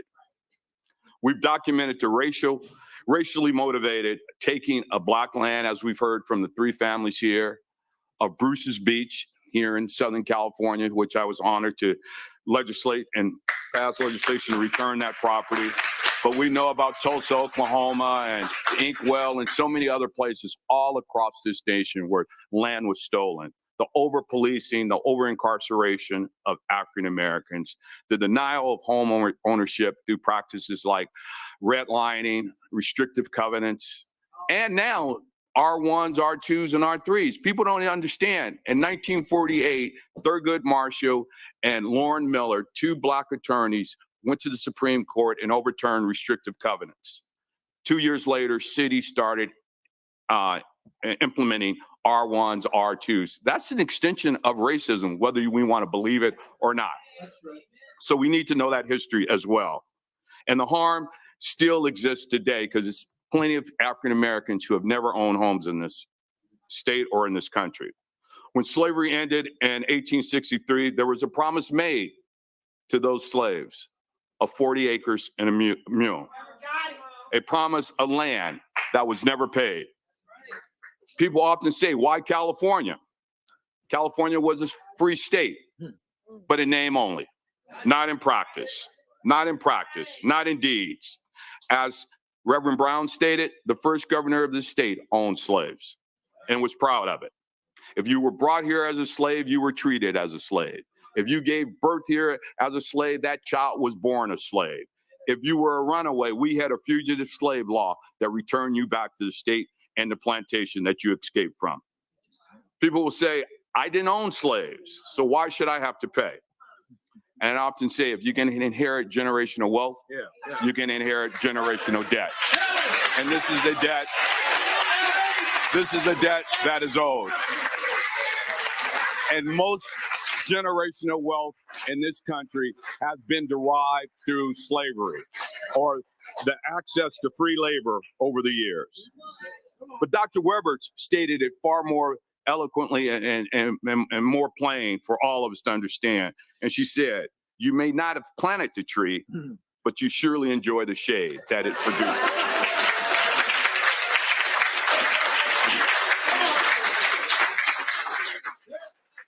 Reparations is truly and simply a debt owed to those descendants of chattel slavery.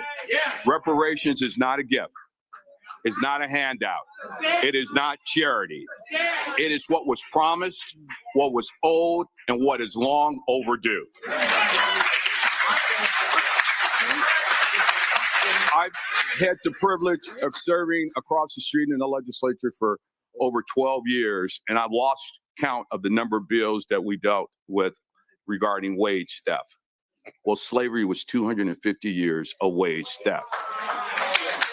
90 years of Jim Crow wage thefts. And this has been, like I say, 250 years where slaves were denied an income. And the harm of wage theft still exists today. This task force makes numerous worthy and important recommendations on what reparations could include. It could include cash payments. It can include free tuition to our UCs and CSUs. It can be a first-time home buyer assistance down payment, interest-free loans, state tax relief, free health care, on and on and on. We can do this. Many people say, what's the cost of reparations? Let's be clear and honest. The cost of reparations will be high, but make no mistake, the harms that are done are just as high. And the harms and the disparities it created continues to this day. Now that the final report is completed, our recommendations must be considered by the legislature, as I stated. As a member of the California State Senate, it will be up to me and my colleagues to begin the hard work of turning this into policy that we can implement and making it a reality, not just an aspirational hope, but a reality. People say, how can we pay for this? We just passed a $300 billion budget in California. If we just put 0.5% of our budget into annuity annually, that's $1.5 billion a year. We can pay for it. No one asked how we pay for high-speed rail that many in the legislature call the train to nowhere that is now beyond $100 billion, but we find money to do that. So this is our priority.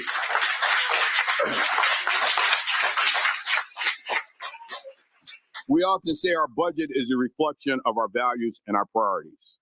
If this is true, then reparations needs to be in our budget. It has to be in our budget. And if it's not, then it's just words on paper. It won't be easy, because I'm not going to mislead any of you guys here. It will not be easy. I'm not under any illusion. And I urge everyone, again, to understand that this is going to be a start of another lengthy process. We won't do it in one legislative cycle. We won't do it in one bill. But we need, again, all of you to stay engaged, to let your voices be heard, be seen. I encourage all Californians and every one of my colleagues in the legislature to not just receive this report, but to read it. Because as Reverend Brown states, this is the truth. Everyone must be educated, and we must educate ourselves on California history as well as American history. Reparations has been painstakingly documented in California, and the role of slavery and the decades of systemic discrimination that followed. It is often said that there are stories that made America, and then there's stories that America has made up. Much of what we teach is the stories that America has made up. This is the story that made America. This is the story that made America.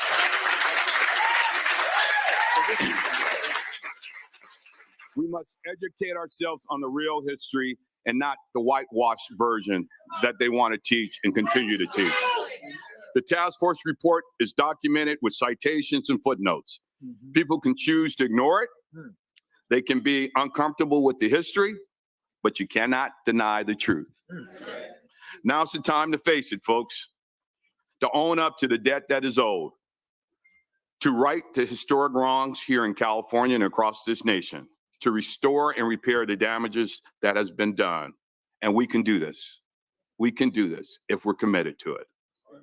It was done for our Jewish brothers and sisters when we helped them after the Holocaust in Germany, not on American soil, as Attorney Tamaki did so great effectively 30 years ago in recognizing the harms to our Japanese brothers and sisters who were interned during World War II.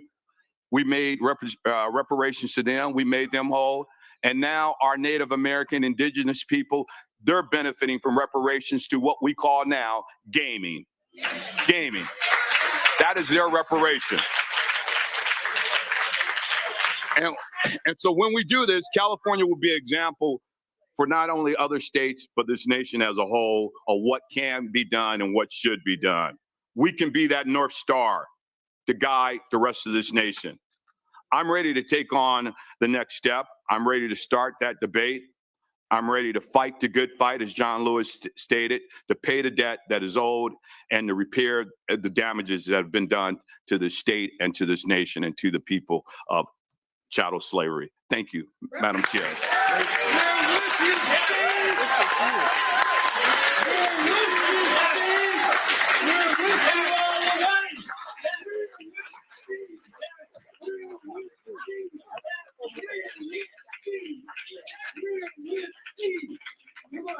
Thank you, Senator.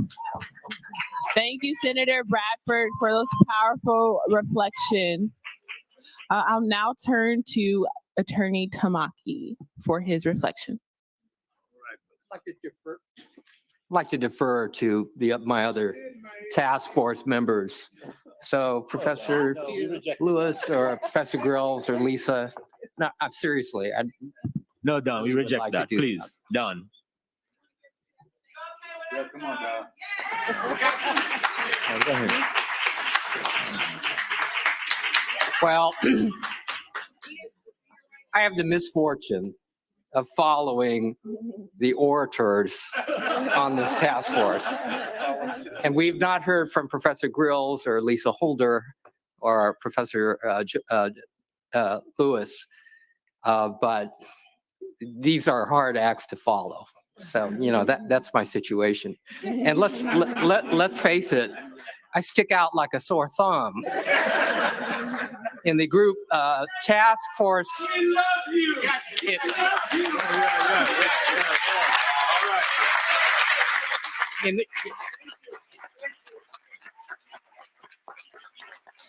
I was just going to say in the group task force picture, you know, I look like the little Asian guy that's photobombing the group picture. And so I want to thank the task force members. I want to thank Chair Moore. She's changed my wife's dinner table conversation with me. When I want to speak, I have to raise my hand. And she says, Member Tamaki, you are recognized. So you brought order to our home. Thank you, Chair Moore. So seriously, my remarks are a parade of thank yous and statements of gratitude. First, to Secretary Shirley Weber, who had the vision to push this through.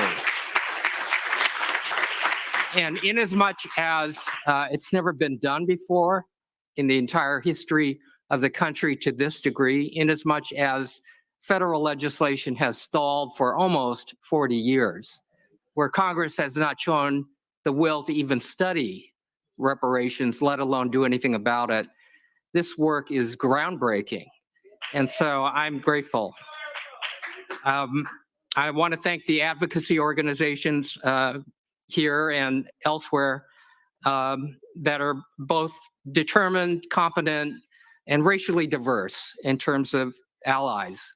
I want to thank Attorney General Bonta for deploying the resources to support the attorneys and the staff to do this work. Let me talk a little bit about allyship, and so much of this is personal to me.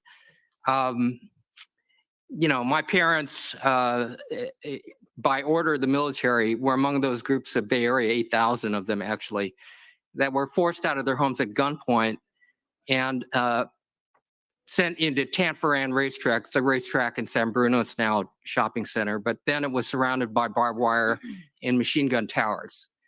And they went from their homes to living literally in a horse stall while 10 concentration camps were being built from California to Arkansas. One of the things they didn't miss was the irony that the racetracks, restrooms, and drinking fountains were segregated and marked by signs reading white and colored.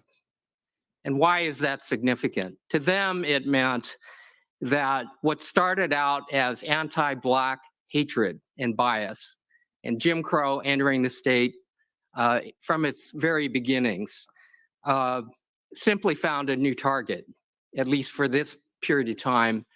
And at that time, Japanese Americans in the racial hierarchy suddenly found themselves in the crosshairs, and they never forgot that.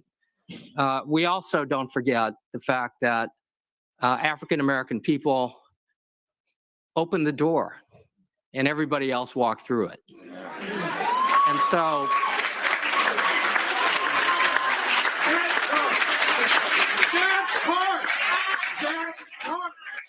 just as a matter of simple justice, as a matter of morality, but also as a matter of reciprocity.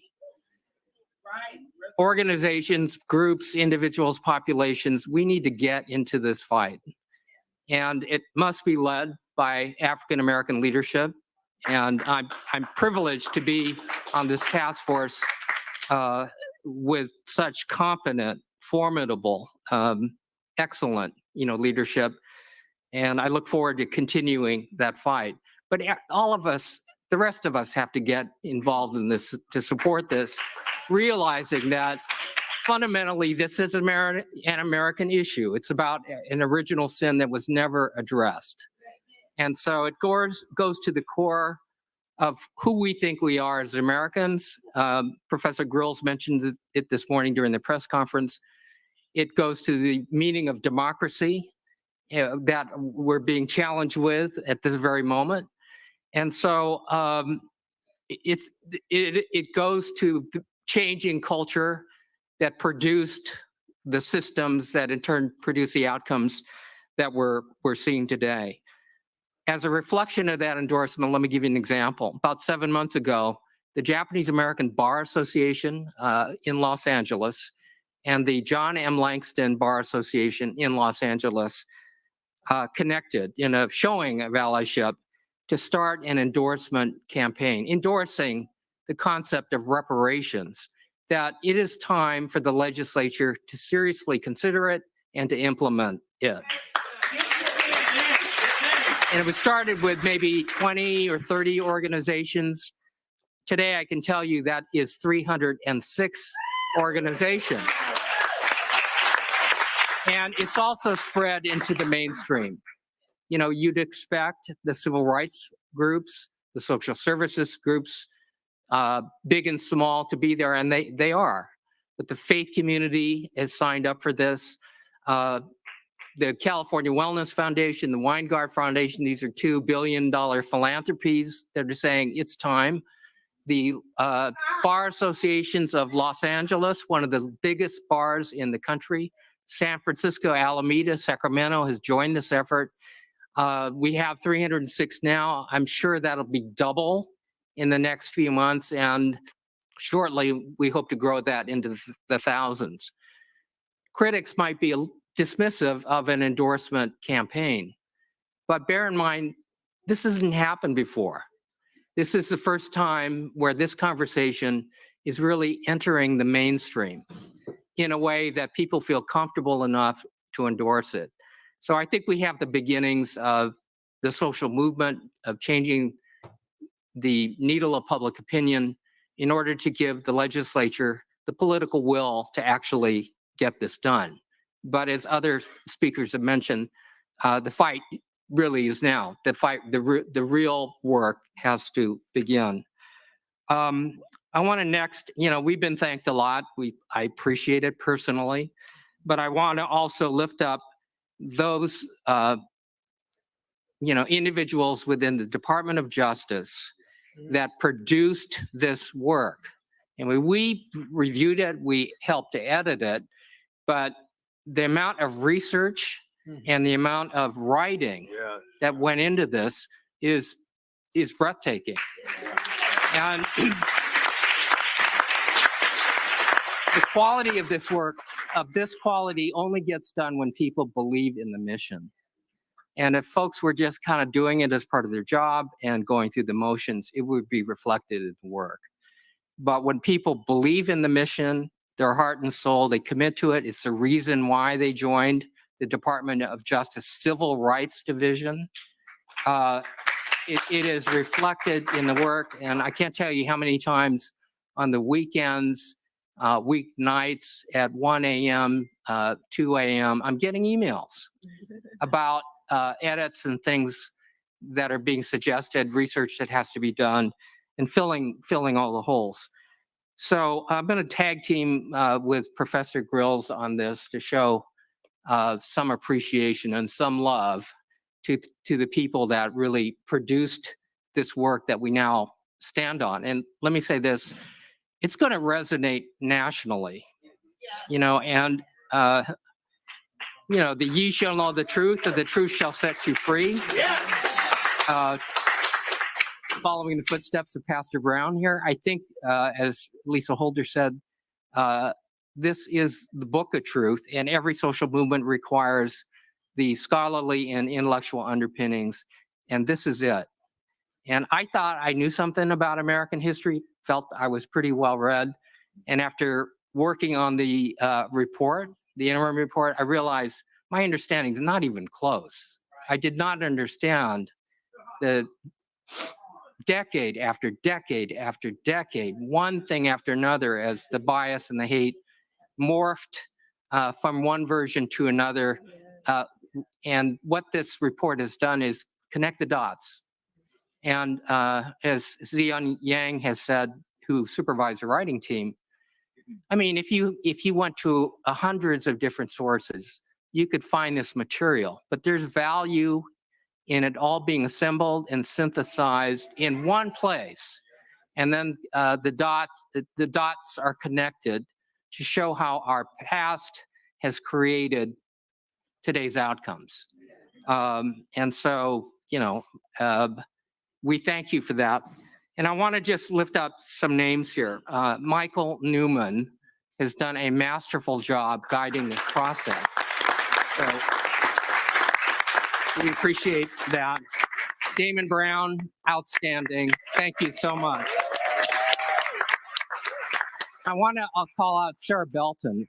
She no longer is with the Department of Justice, but my understanding is that she looked at the amount originally proposed without, when it wasn't given much thought as to how the task force and what the resources the task force would need, and responsible for building this team out that, is what, a couple dozen lawyers, involves Department of Justice PhDs, and many people, including legislative staff like Nick Fletcher and others, who were pulled into this process of reviewing and producing this work.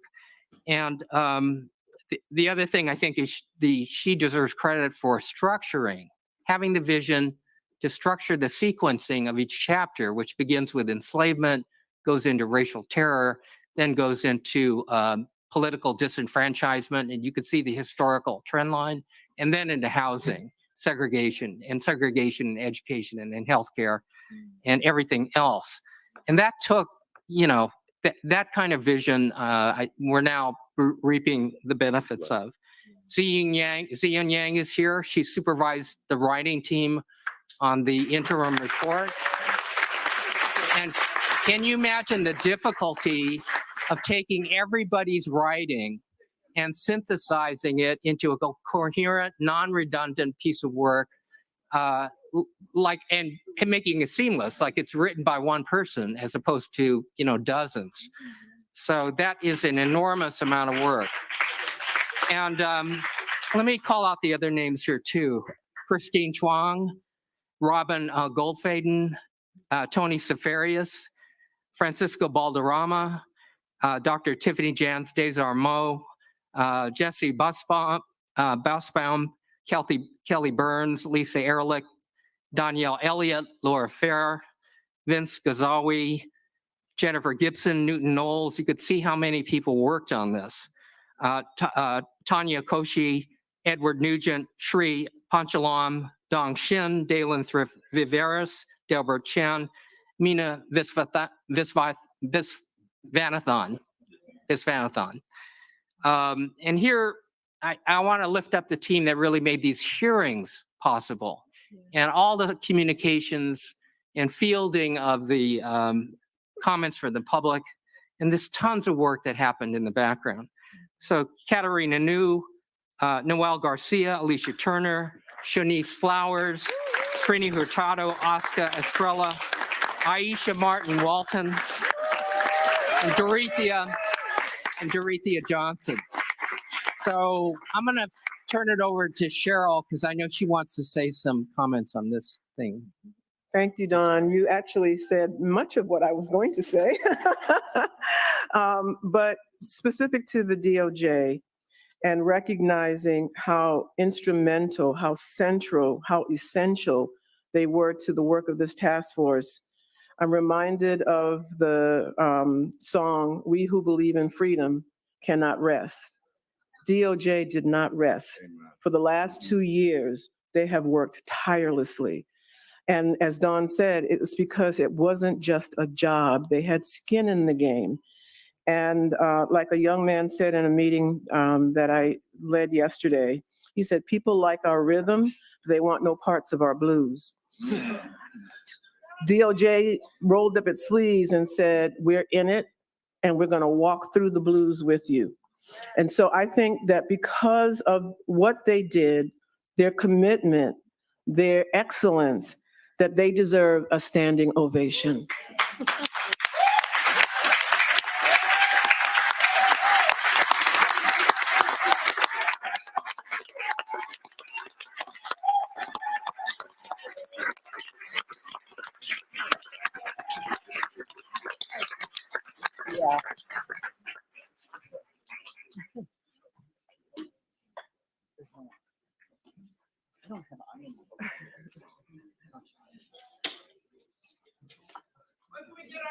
Yeah, sure. Member Grills, we'll turn to you for your final reflections. Thank you. So, you know, I'm a psychologist. So I'm going to share my comments through the lens of a psychologist, a clinical psychologist nonetheless, who understands how critical it is to appreciate human behavior and the human spirit. So in saying that, first of all, I want to say that being on this task force has been an honor. It has been an honor to serve alongside my colleagues here up on this dais. It has been an honor to serve with the DOJ team. And it has been an honor to do what I can to respect the memory of my grandfather.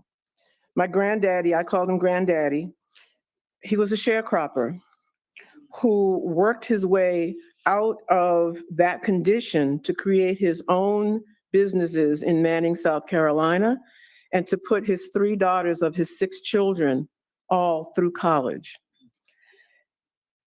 It broke my heart when I was trying to do my own lineage search to see granddaddy, someone who is a giant in my eyes, listed as a bag boy. I'm here this day to say, you were not a bag boy.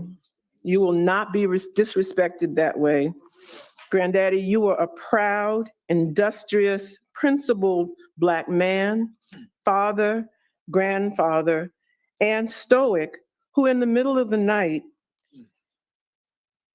would go and cut down or remove Black bodies hanging from trees. That was what my grandfather did. Strange fruit, for sure. I pray that he and all of our ancestors in this room are looking upon us today and saying, job well done.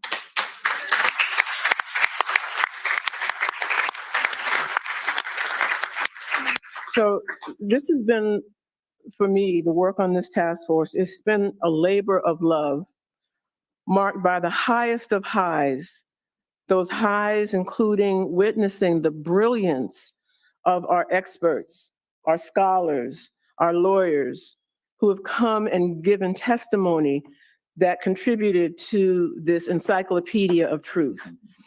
But it was also a time where it's a labor of love with the lowest of lows.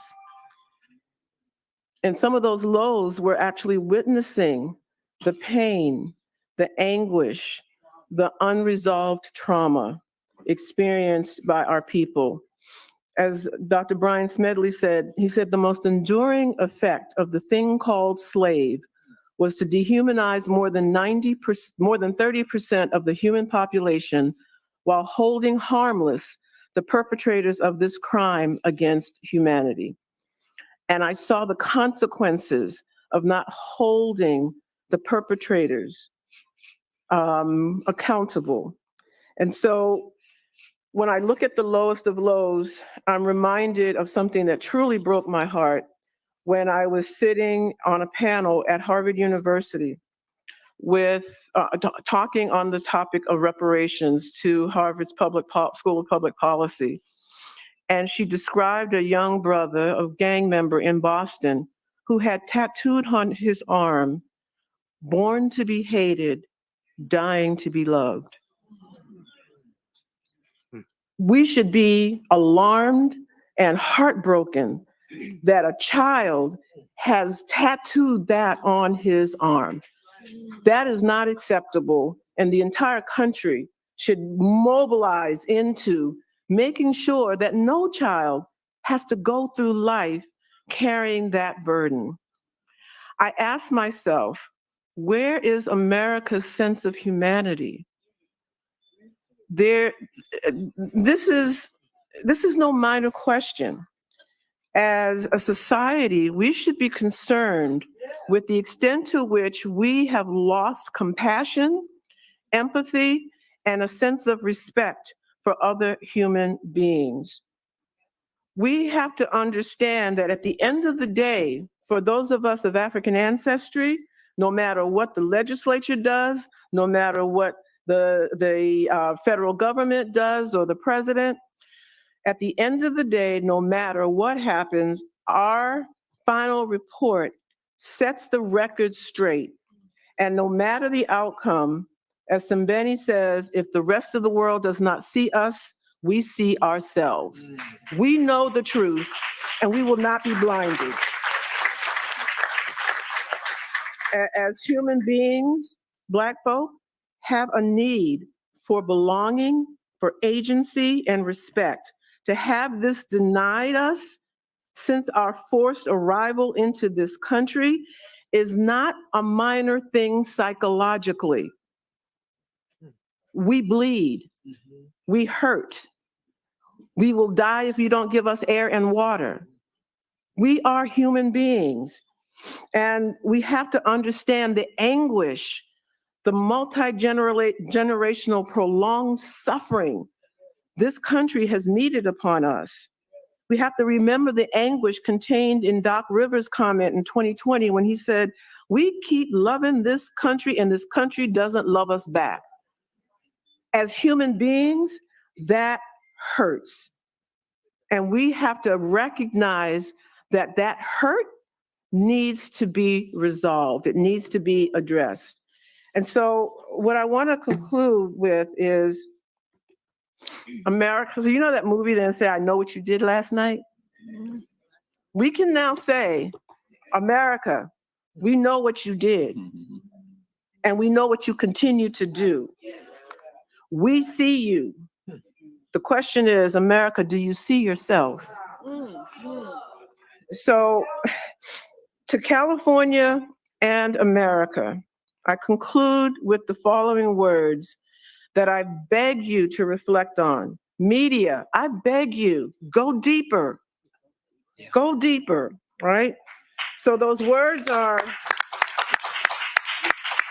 Baldwin said, "You cannot lynch me and keep me in ghettos without becoming something monstrous yourself." We have to understand that reparations is not, again, as I believe Member Tamaki and others have said, it's not just about Black people. This is a fight for the heart and the soul and the integrity and the authenticity of American society. And Baldwin went one step further, because he was deep like that. He said, "The future of the country depends on white people being able to ask and answer the question of themselves why they created the NIGGER. Struggle with that question. Why did I need to create it? How have I been manipulated in this racialized society? And how have I been impacted emotionally, psychologically, and in terms of my own sense of humanity as a person that is part of a society to which we all have a responsibility to one another?" So if we want to see transformative change, if we want to see our democracy make it into the future, we got to grapple with the elephant in the room, which is racism. Past, present, and needs to be stopped going into the future.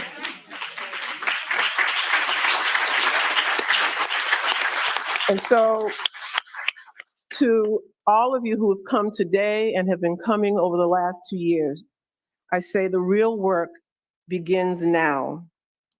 And it's not just up to our legislators. Community, it's your turn at bat.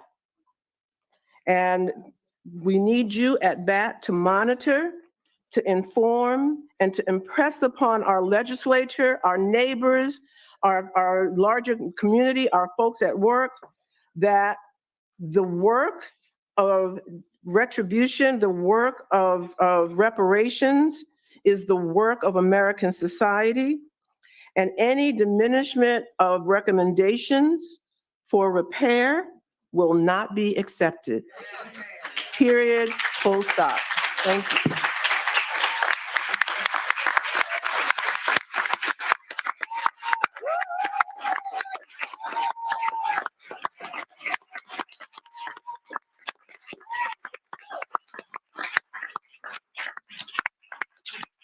Thank you, Member Grills, for those powerful final reflections. I'll now turn to Member Holder for her reflections. Thank you, Chair Moore. Power concedes nothing without a demand. It never has, and it never will.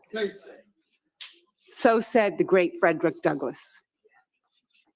The reparations process allows us to speak truth to power. The reparation process also teaches truth to dismantle oppressive legacies of power. The task force report catalogs the full scope and depth of injustice visited upon African Americans in California. In doing so, it does not divide us. To the contrary, it unites us by creating a space for us to come together around an honest narrative and a historical record with some integrity. The report creates an opportunity for a long overdue, candid discussion about race in America. We are not post-racial. It allows us to have a candid discussion about the anti-Black animus that permeates every aspect of American life. The overwhelming evidence in this report compels us to acknowledge that we exist within a caste system.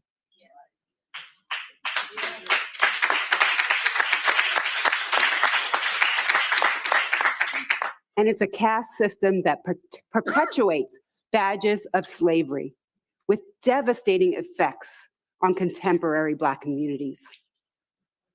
The report recommendations provide us the tools to reconcile this truth, to course correct, to repair the harm, and to finally begin to heal.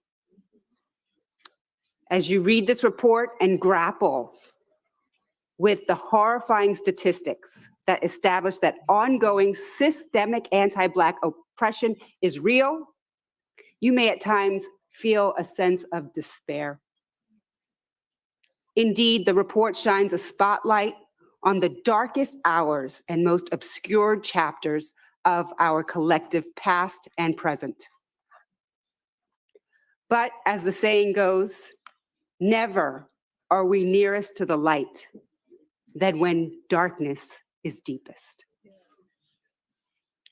As a task force, we have endeavored to create a clear roadmap for undertaking a third reconstruction, where we transform our systems so that they finally serve the most marginalized descendant communities and cover the debt owed.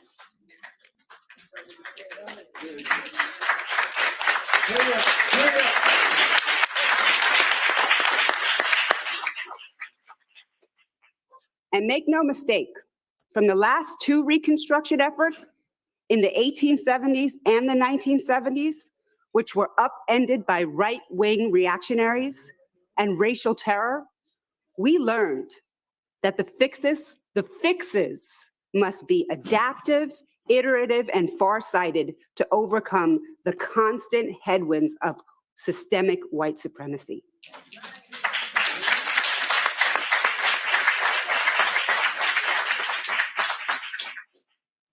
And for those reactionaries who say slavery is old news and the time for reparations has passed, well, you know what? I've been a civil rights lawyer for 20 years. And I say, show me the statute of limitations on mass genocide.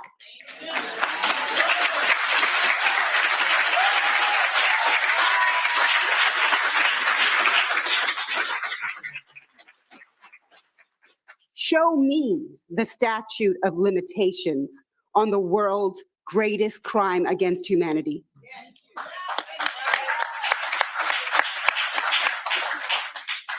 And show me the statute of limitations on accountability for original sin.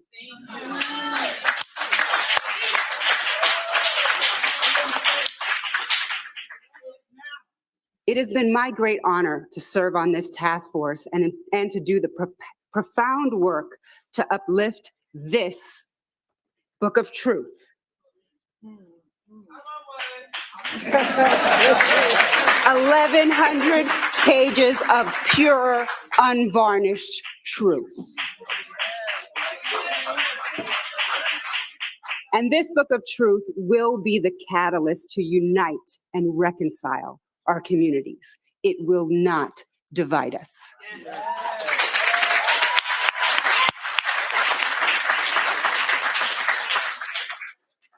And I'd like to thank the people who made it all possible. Madam Secretary Weber, you are an inspiration.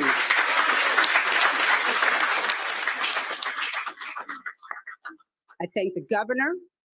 I thank our tireless and dauntless DOJ partners, our intrepid and fierce economists who provided us with creative solutions for reconciling the debt owed. And a special thanks posthumously to Dr. Spriggs.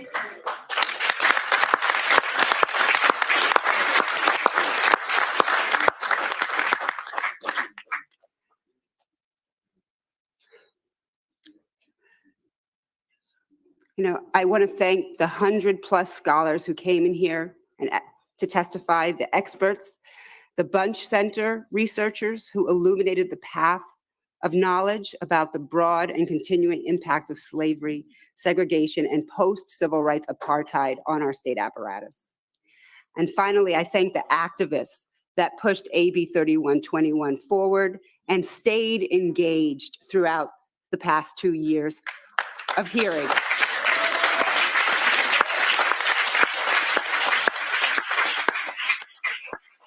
And the scores of people who participated in public comment and listening sessions and allowed themselves to be vulnerable, shared with us their pain and their fury and their truth, and afforded the human emotions that actually breathed life into this process and fueled the work.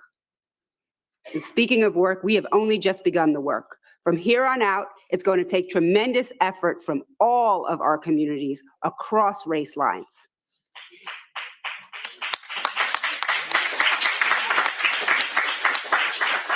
And remember, part of the work here is to stay alert, stay focused, stay on task, to resist disinformation. That is the enemy. Resist imbalanced media messaging. And resist the status quo's racialized tropes that always seek and unfortunately manage to divide us. We need to mobilize and organize and build the political will required to compel our elected representatives to vote for a reparations bill.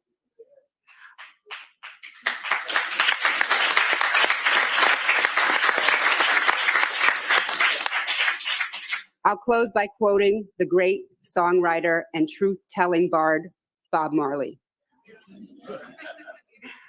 All that glitters is not gold. Half the story has never been told. But now that you see the light, stand up for your rights. Get up and stand up for Black reparations. Stand up for your rights.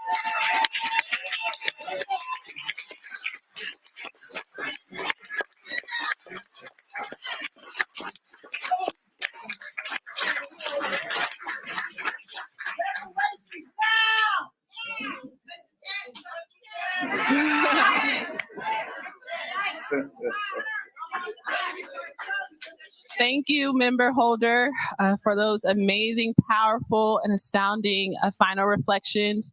Shout out to Robert Nesta Marley as well. I'll turn to Assembly Member Joan Sawyer for his final reflections. Thank you, Madam Chair. About recently, a white reporter was asking me about my experiences here.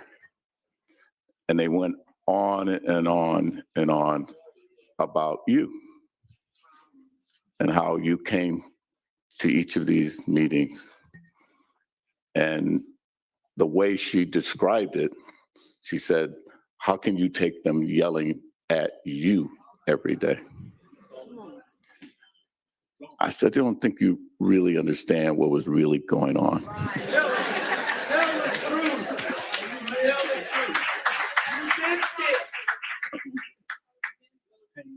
What I heard and what you heard are two different things. And I don't think you really understood what was going through you when you came here and you testified. Because what I heard was 400 years of Black oppression, 400 years of people not being able to testify. You were testifying for every African American, every African that was enslaved on those ships and brought here.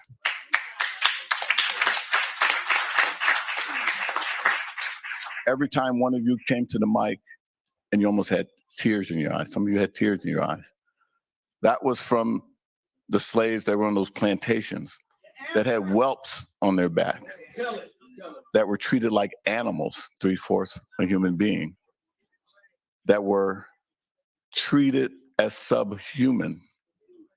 But guess what? They couldn't speak out. And if they did, what happened to them? They were killed. And if you ran away, they would come get you and bring you back. If you look at the early slave catchers and their badges, they look a lot like sheriff badges.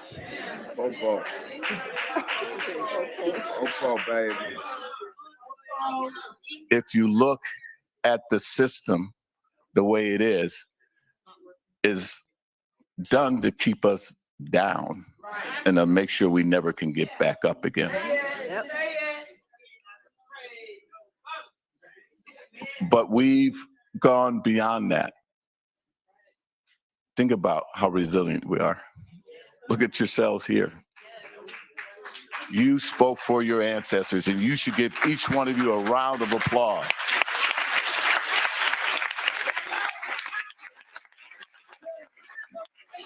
Your ancestors are speaking through you right now.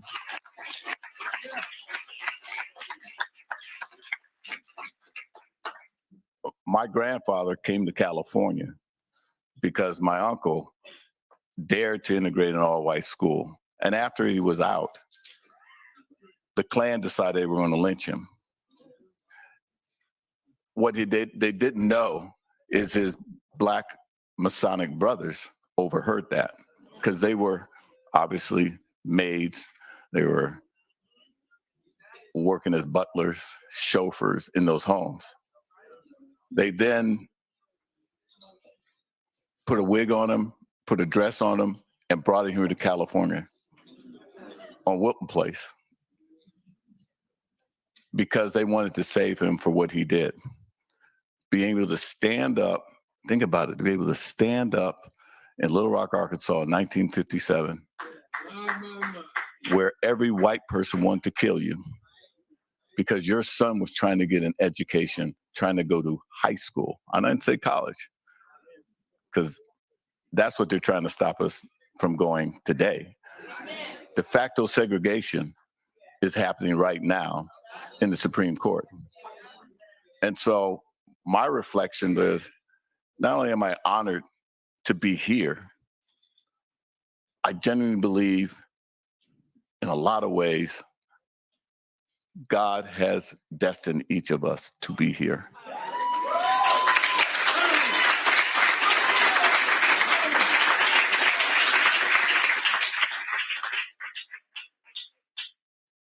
These are some of the brightest people I've ever met in my life. These are most well-spoken people I've ever met in my life. I think I'm the dumbest person on this panel right now.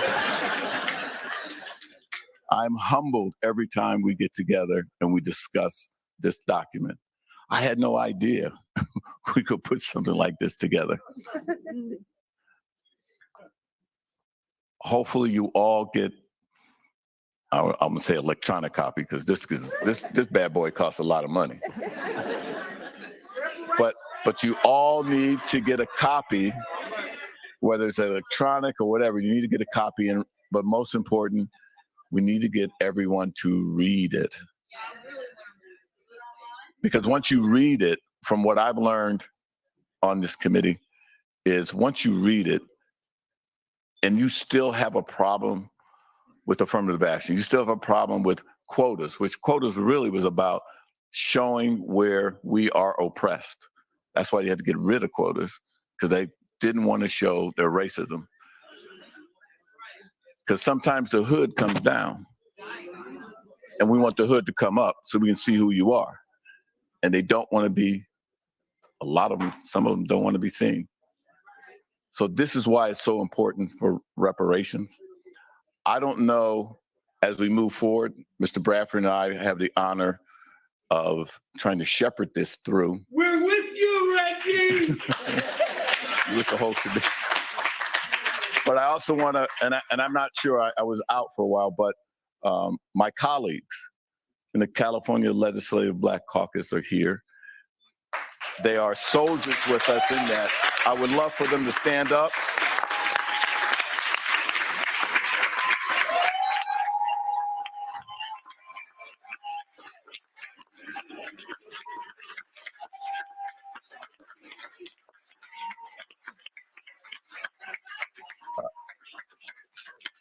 So we have Assemblymember Tina McKenna, Assemblymember Dr. Weber, Dr. Keela Weber, Mia Bonta, Mr. Bryan, and Mr. Jackson. The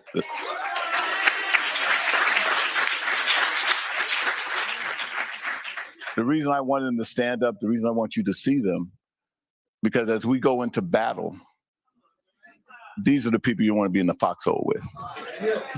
These are the people that are going to fight with us to make sure we get this done. Because as we said, we can't do this alone.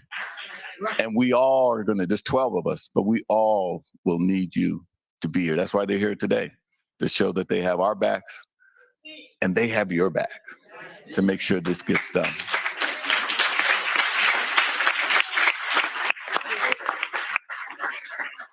So this is another journey that we're all going to share. It is a difficult one. Dr. Weber, in her brilliance of how she mapped this out, her strategic plan is probably one of the best I've seen. Last year, we proved it. This year, we're showing the recommendations. And next year, we're going to move with legislative and budget ideas to make it happen. And we can't forget there's one more, because as I've said to everyone in this room, probably 1,000 times, it's never legislation, it's always implementation. So this is a long journey. Dr. Martin Luther King, when he decided he was going to get us the right to vote and civil rights, it didn't happen overnight. It was a long journey. And even then, after we got it, they took it away from us. That's why you have to stay vigilant. And that's why we're going to need you here each and every day. And again, I want to commend DOJ. I want to commend my partners in this, because at the end of the day, we couldn't have done this without them, and we couldn't have done it without you. Thank you.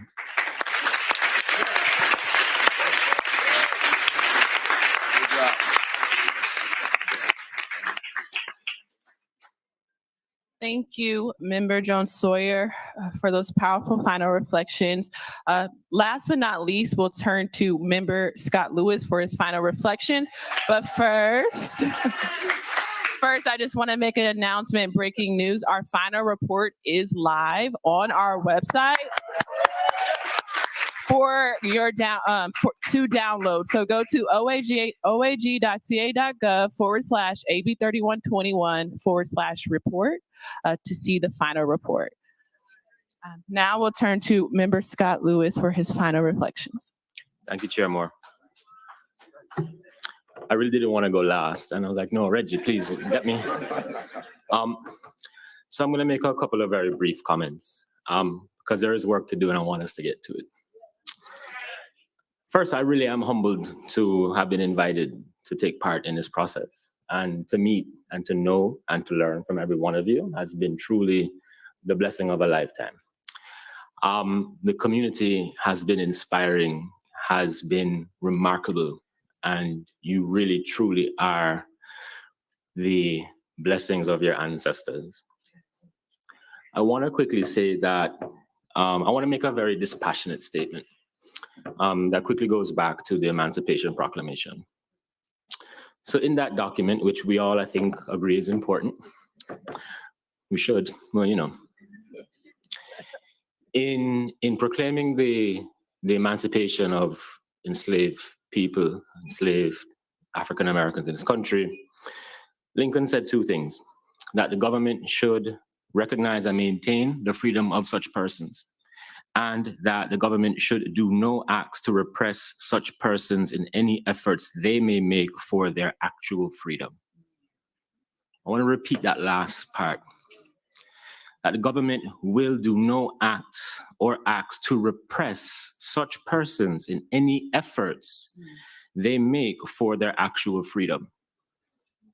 Members Jones Sawyer, Member Montgomery Stepp just gave direct testimony of how their families, right, were repressed in their efforts to make their actual freedom. The document here, it's really heavy, by the way, is a...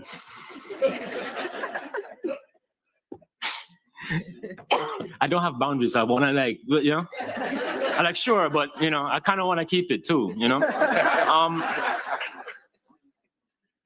But this document is a testimony to the ways repeatedly that the state of California has engaged in repressing African Americans in their attempts to actually make their freedom. This is what this is. And I want to add to that, that we should be mindful of the fact that in that act of repressing has been an intentional taking advantage and productivity for the benefit of the state. Meaning every instance of dispossession has been an opportunity for development for the state. Those of you know I'm from Berkeley, and I tell the story of South Berkeley all the time where I live, right? That in South Berkeley was the commercial heart of the African-American community in that city. And in 1970s, in 1973, I believe specifically, the commercial corridor was raised to build the BART station at Ashby BART. So what that means is that the everyday commuting of workers to the city and around the Bay Area, whether you're working at Twitter or Facebook or Google, is directly inherited of the dispossession of that community.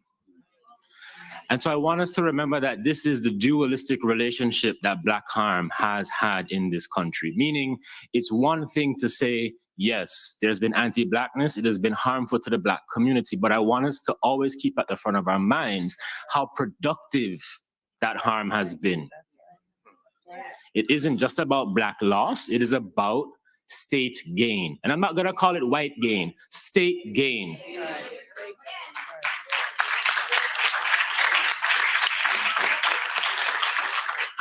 And so with that being said, reparations are due for the most simple, boring reason. Because you've benefited. And still benefiting.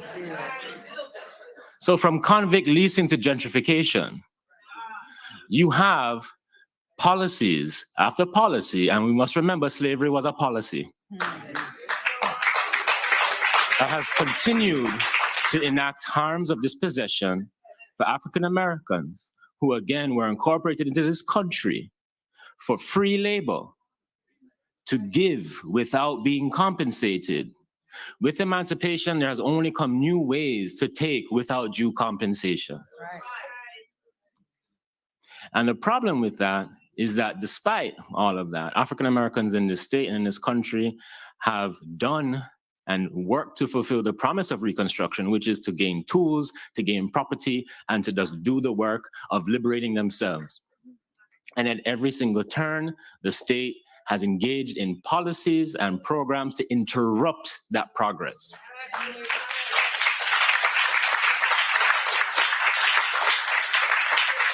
And so reparations aren't needed for African Americans to progress. Reparations are needed to compensate African Americans for the repeated disruption to their progress.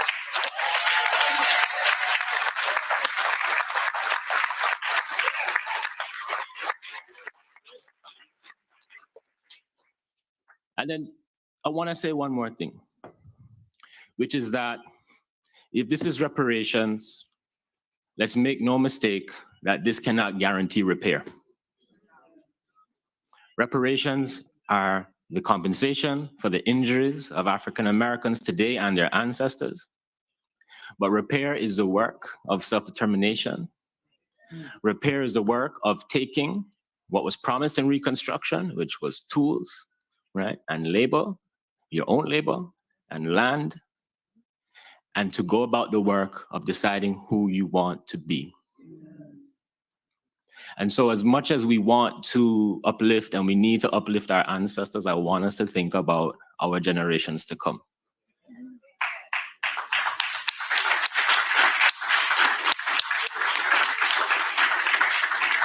In my book, in one of my books, I dedicate I dedicate both of my books to my child. I love my child. As they say in Jamaica, is no one picnic. So, but in that dedication, I say, Therese, may you never feel the need for repair. And that's what I want for all of our children. And so I think this is an important, critical first step.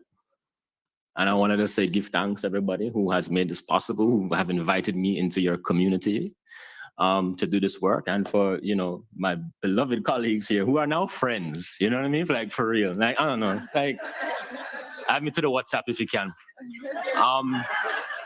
So many people have been thanked, and I want to just reiterate those thanks, and I just want to say thank you, right, to the community, because this is your work.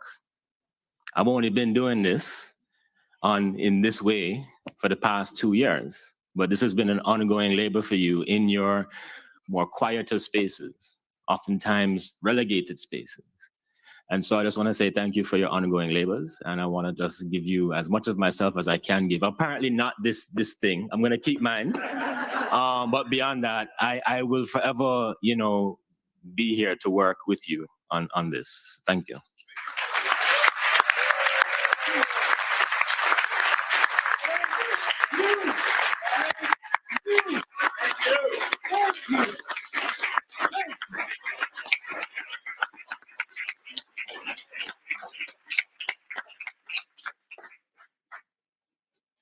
Thank you, Member Scott Lewis, for those amazing final reflections. I'll now turn to one of our esteemed economists that we worked alongside with for over 1.5 years, Professor Kesia Campbell, to speak to their work and then also to give some remarks on the passing of Dr.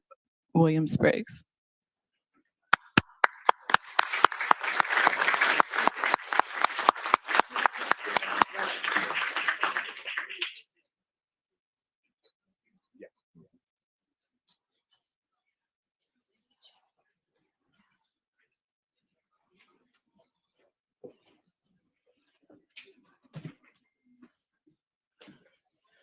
Good afternoon, everyone. I wanted to thank the task force for allowing me to take this platform to, one, firstly, from a very personal level, kind of reflect on the work that I've done here as an economist. Never in my lifetime I thought sitting in classes and working out equations and graphs that I would ever be a part of something so groundbreaking, so transformational. This that has happened here with the task force has transformed me as a human being, has opened my eyes even more so to understanding what exactly it means to be a Black American, figuring out what that journey entails. And I'll probably never ever work on anything like this so transformational. I am humbled.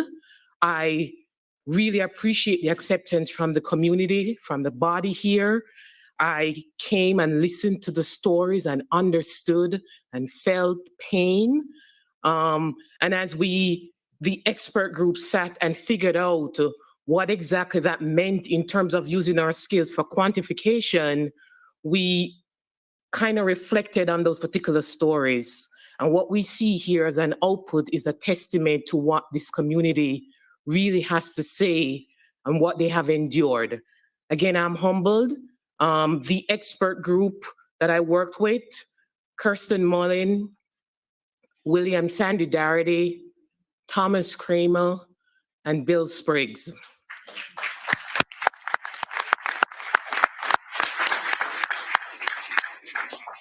We worked as a group, and from that particular group, what we went through and figured out is something, as I said, has been transformational.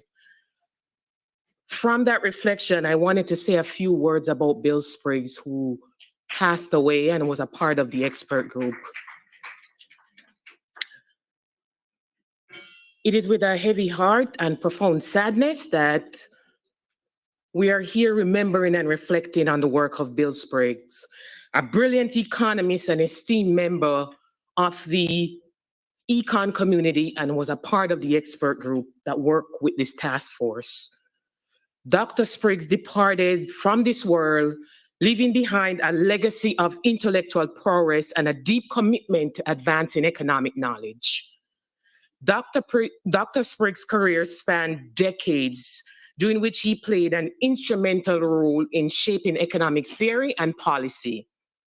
His groundbreaking research explored the intricate interplay between market forces, government interventions, and socioeconomic development. His work touched on a wide range of topics, from income inequality and poverty alleviation to international trade and monetary policy. Bill Spriggs has been actively involved in research and publishing throughout his career. His work often focused on labor market dynamics, unemployment, income inequality, and of course, a big thing and a big part of his research was understanding racial disparities in economic outcomes. He has authored and co-authored numerous academic papers, articles, reports, and he has presented his findings and insights to academic and policy audiences, both here in the United States and internationally. As a public intellectual, Bill Spriggs is known for advocating for policies that address economic inequality and promote social justice. This is the influence he had as a part of this expert group that we worked with. He has been very vocal about the need to tackle racial and ethnic disparities in employment, wages, and economic opportunities. Spriggs frequently provides expert commentary and analysis on economic issues on various media outlets. Beyond his academic achievement, Dr. Spriggs was a dedicated teacher and mentor. In the time that I worked with him, I was in awe of what he has accomplished and what he had to say. As a professor at several renowned institutions, he inspired countless students to engage critically with economic concepts, and he fostered their intellectual growth. Despite his towering intellect and professional success, anybody who dealt with Bill Spriggs will tell you the same thing. He remained humble. He was approachable. He was deeply committed to using economics as a means to improve the lives of individuals and communities. He had a kindness and generosity and unwavering belief in the power of knowledge. And this not only made him a distinguished economist, but to me personally, in the time that I met him, a colleague and a friend. The loss of Bill Spriggs leaves an irreplaceable void in the field of economics and in the hearts of those who have had the privilege of knowing him. His brilliance, passion, and unwavering dedication to advancing economic understanding will continue to inspire generations to come. Bill Spriggs was unequivocally committed to using economics for social good. He did not perceive any divide between scholarship and social activism. So he wasn't just writing books and drawing graphs and doing equations. He believed in what he did in terms of transforming people's lives. He always felt that scholarship should inform the design of sound policy, a mission that he brought to giving economic advice to the task force. But he also believed that scholarship should be motivated and informed by a cause of social justice. He had a sly wit about him and an acute reasoning that was critical to the work we did on behalf of the task force. It is a blessing that his final major project was to serve the California Reparations project with unparalleled wisdom and empathy. I saw a brief poem that reminded me of Bill Spriggs that I'll recite. In the realm of economic thought where minds collide, a solemn occasion now takes its stride. For an economist has departed this mortal plane, leaving behind a legacy, a vibrant intellectual domain. In the halls of academia where his ideas bloom, he delved into theories dispelling gloom. With graphs and equations, he sought to explain the complexities of markets, a scholar's terrain.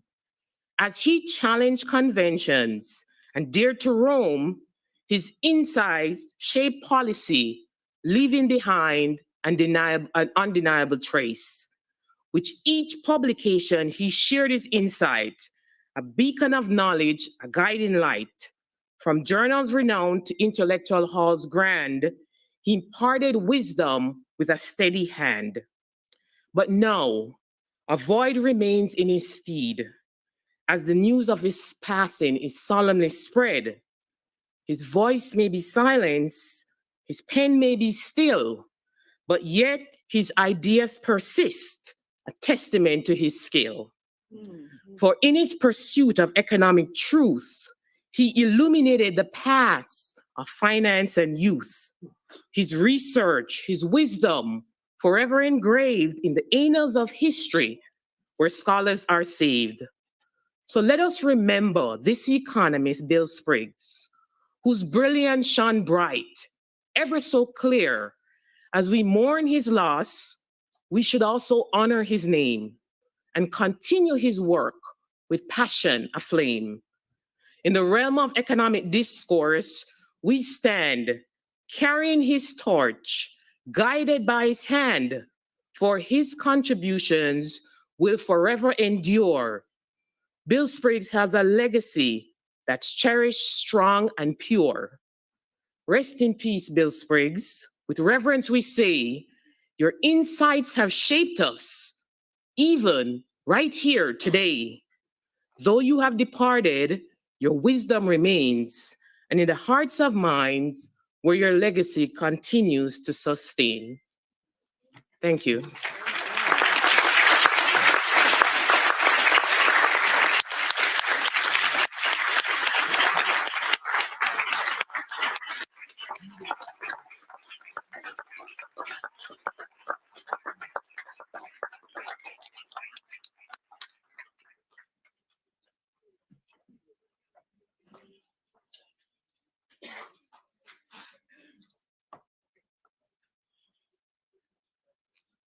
think we should have a, thank you, Professor Casey Campbell. We'll have a brief moment of silence to recognize Dr. Spriggs and his contributions.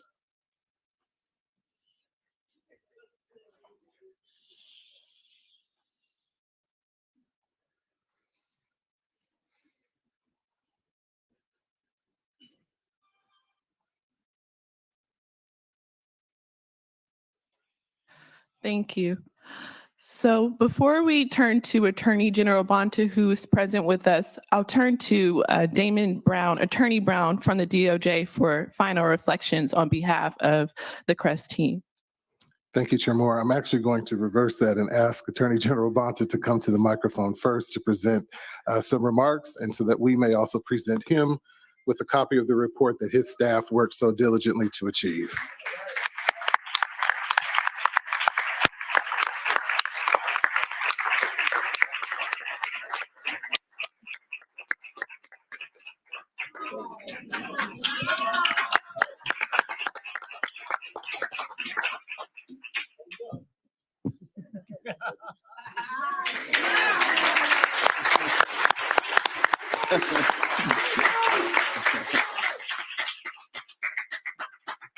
Well, good morning, everyone. Rob Bonta, California Attorney General, and I'm excited, honored, really appreciate the opportunity to be here to, with my presence and with my words, express my gratitude, my excitement, my inspiration about where we are today and where we're going from here. And when I say good morning, I don't mean that as a formality. Today is a good morning. It's a momentous morning. It's a historic morning. It's a morning full of potential and possibility for healing, for change, for transformation, for more justice. And I want to just thank everyone for allowing me to share this moment, this place, and this space with all of you. And I know it's been a long road to get here, and there's still a long road ahead. And please know that we were proud and honored to be on this road with you every step of the way, and we will continue on the road forward as we write the next chapter in reparations in California and beyond.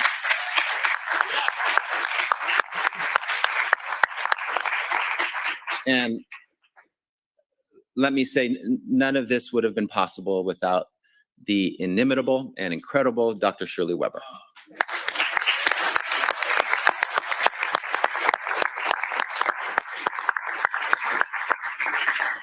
Someone who I know will speak shortly, and I'm very thankful that I got to speak before her instead of after her. I learned long ago never to speak after Dr. Weber. And so I'm following that advice here today. But I mean, words don't do Dr. Weber justice for all that she's meant to so many people and what her work has meant. I'm honored and proud that I got to enter the California State Legislature with her. And we both had pathways that took us from the legislative branch to the executive branch. And her legacy that she is still writing is one of justice and righteousness and power and ferocity in support of people and in support of the African-American community, taking on racism, confronting our challenges, knowing that we can't fix our problems unless we face our problems, and being fearless and courageous in doing so. And so I'm proud to call Dr. Weber a friend. I'm proud and grateful to call her my Secretary of State, a leader in this state that leads us forward and leads us upward. So thank you to Dr. Weber for all that you've meant to so many and for bringing us to this important moment today. Let me also say thank you to the members of the task force. Thank you.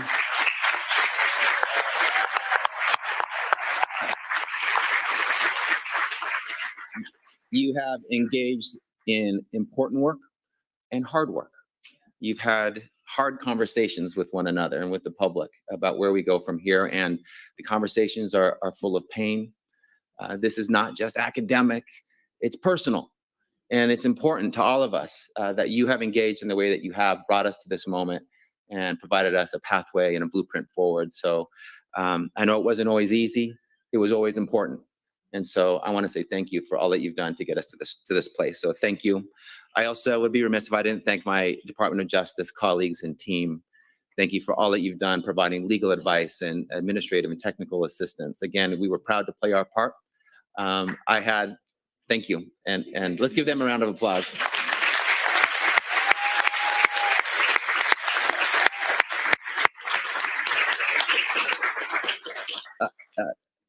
I said this is personal to so many here. It's personal to me. I had the opportunity to be a co-author of this bill with Dr. Weber, and to see it come from an idea to a bill to a law, and then to execute it and help support it as I move branches and to continue to fight for it. So it's my honor to be on this journey with all of you. And let me thank the members of the public. This doesn't happen without you, without your engagement, without your fight, without your passion, without your commitment. So thanks to all of you. And today, as the task force hands over their final report, the very large, heavy, robust report full of ideas on pathways towards justice and healing, they hand it over to the legislature. And they also pass along the baton of responsibility to the legislature and to the governor. And it's now up to our assembly members and our senators to take a thorough and sober look at these findings, at this guidance, at these recommendations, to determine how we as a state can use them to move forward, how we can advance the healing that is long overdue, that we have needed. And at its core, the task force's finding is clear. Reparations. Reparations for African Americans are appropriate, they are warranted, they are necessary, they are needed.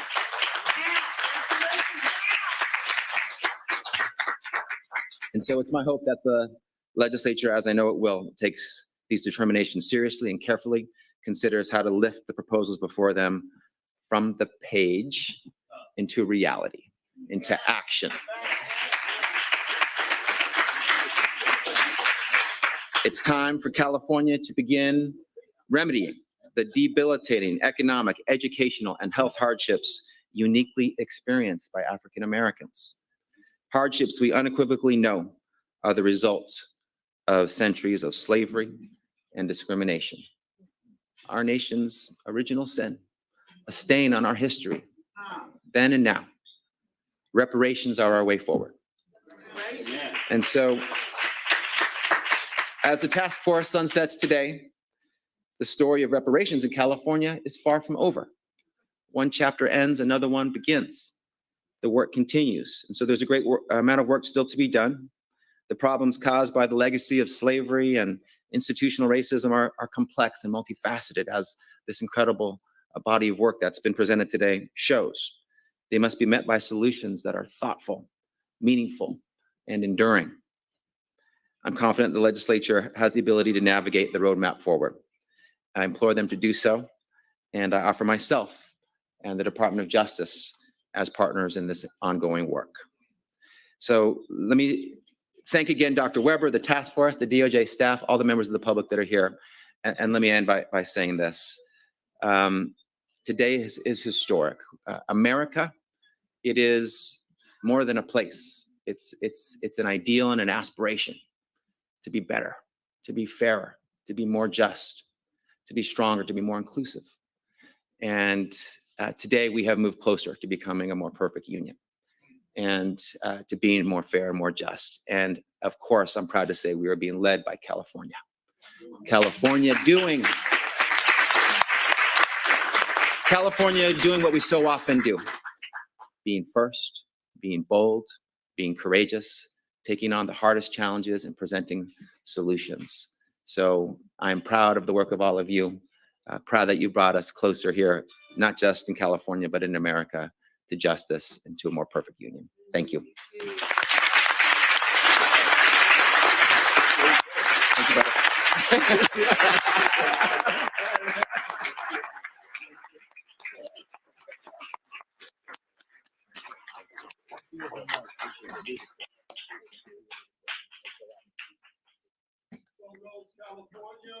So goes the nation.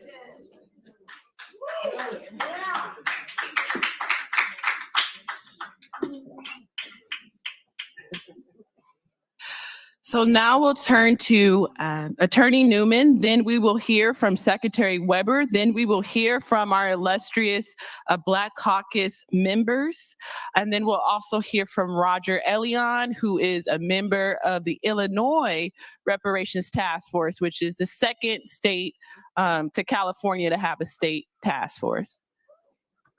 So Attorney Newman, you're recognized. Attorney Brown's going to give the remarks, but it's been a long day, Chair Moore. I understand. I want to thank Attorney General Bonta again for entrusting me with the privilege of serving as his surrogate during this work the Department of Justice has done in support of the Reparations Task Force. It has been my personal privilege to work with the brilliant and compassionate members of this task force and what I believe to be the most impactful work of my own career. This sentiment is shared by the DOJ team. Their commitment to this effort goes far beyond the usual and expected diligence in working on behalf of Californians to advance civil rights. There are lawyers on this team who chose to work at DOJ specifically to work on this project. There are retired DOJ employees to my right who came out of retirement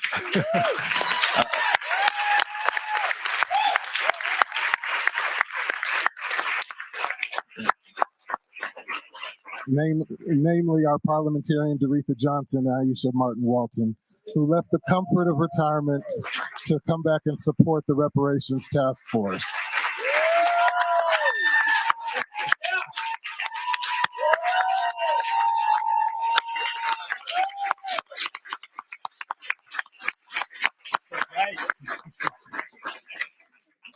To the DOJ team, the document that you created through research and synthesizing the thoughts of these brilliant minds on this stage with me, the ideas and the guidance that they provided will go down in history for its comprehensiveness and excellence.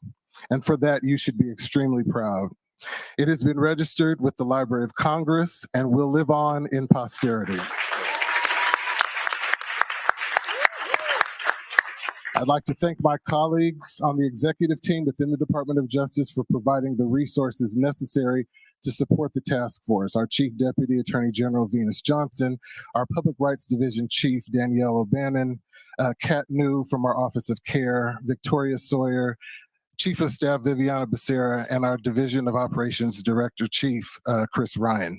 I'd like to also thank the Governor's Office, the Secretary of State's office, and all the state agencies working together with us for their hard work and dedication in providing the data requested by the economists. This was a colossal task, critical to the task force's ability to be as comprehensive as possible. I want to also, I know Member Tamaki acknowledged several of the DOJ staff earlier. That was very gracious and kind of you and Dr. Grills to do that. But I also wanted to give special recognition to some of the leaders on this project. Siwen Yang, who's been recognized for shepherding the interim report. Siwen, if you could stand up so that people can see who you are, please stand.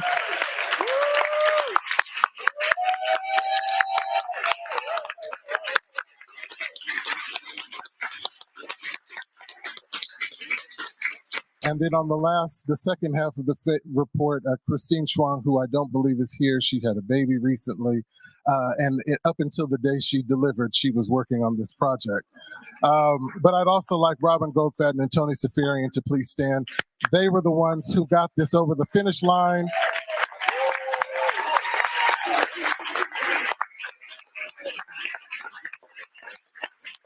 And if all of the DOJ lawyers and staff could please stand that are here present that were part of this project, I'd like to acknowledge you today.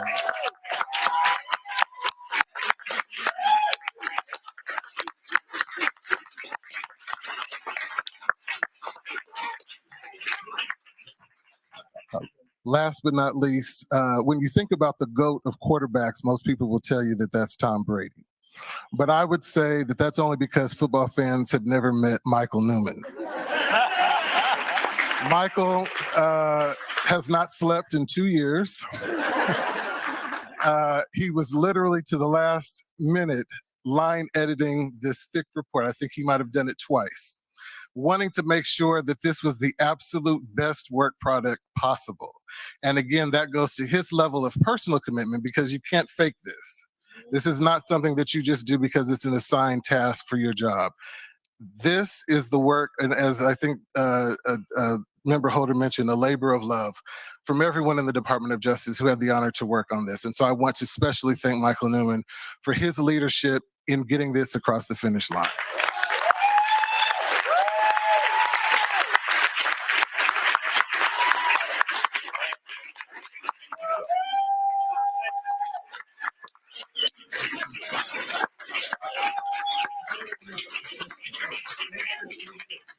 And with that, I will close in the words of our esteemed member, Don Tamaki, at the Japanese American Bar Association event, where he graciously gave of his time at the mic to talk about the work of this task force. And the wise Don Tamaki said, "Let us not be complicit with centuries-long, unacknowledged, and continuing wrongs. As with our struggle for justice, let's take part in making history instead of being its bystanders. Let's remember each time America has owned up to its wrongs, repaired them, and become more inclusive and more faithful to its ideals, our nation has become stronger, better, and a more perfect union." Thank you.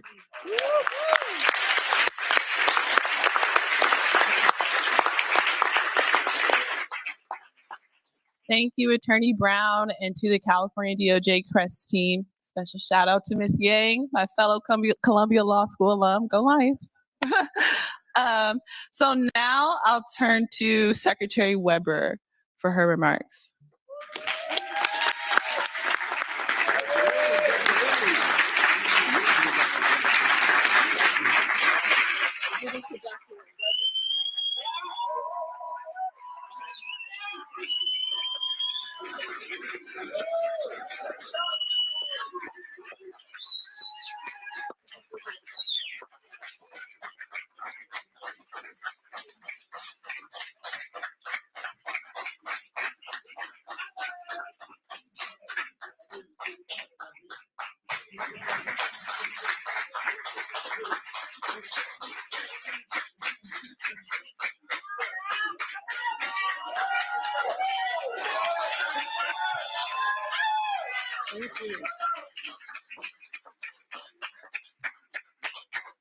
It is my high honor and esteemed privilege to acknowledge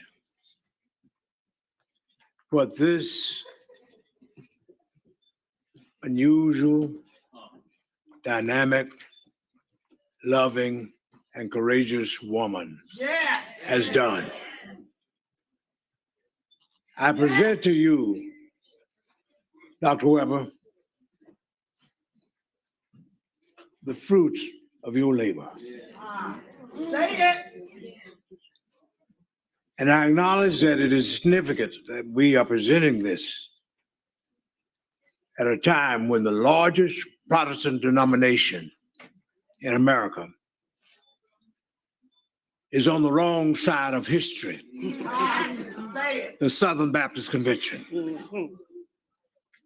who would underestimate and exclude women from giving leadership. But she's proven that she's a virtuous woman. And we wise up to say she's a smart, dynamic woman. And your work will forever live as long as the cards of memory shall lengthen. God bless you. And thank you. Thank you. Thank you. Thank you so much.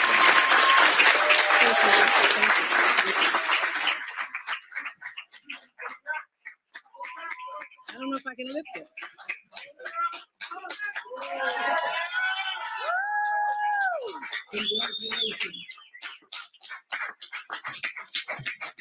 I know we're just about out of time. And I know this task force likes to be timely. They like to start on time and end on time and eat on time. Let me simply say that, you know, I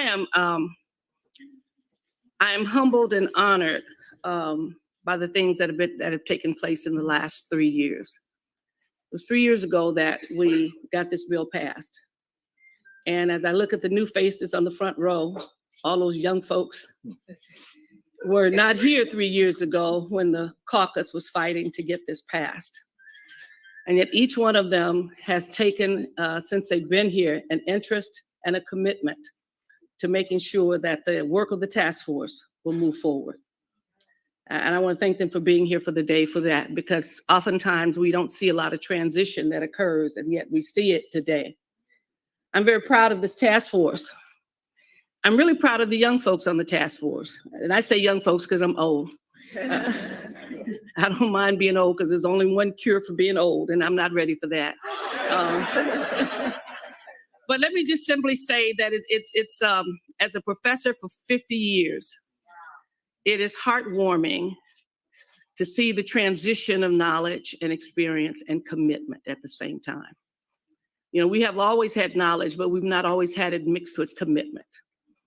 And we've been told that you have to have not just knowledge, but a commitment to the implementation of that knowledge and the use of people.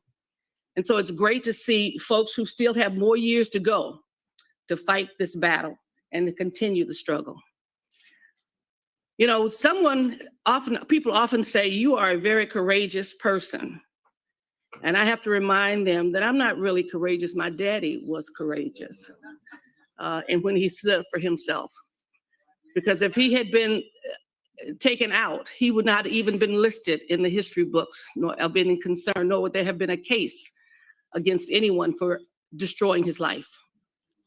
And so I'm not courageous because at least I have the support of my security that's here.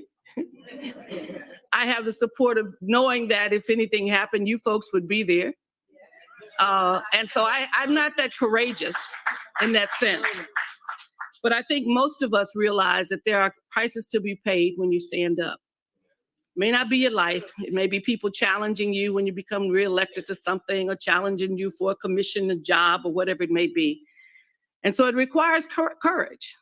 Maya Angelou said it is impossible to implement any of your values without courage, because there will always be a challenge at some point. And the question of whether or not you stand for what you believe or not. This has been a journey. I thank those who work so hard on it, because I know that you cannot get a product like this if you've actually read it, and I've read most of it. And I read all the executive summaries last night. You can't get a good product if people don't believe in what the product is going to do. It's impossible. I've done a tremendous amount of those who've looked at my legislation, and some of it is actually mentioned in this document. But when you look at the legislation I've done, and many of you have been there with me, and I tell people all the time, I could never have done the things I did in the Assembly for the 8 years without an army behind me. And I see some of the Army faces here of those who walk with me and been with me every step of the way.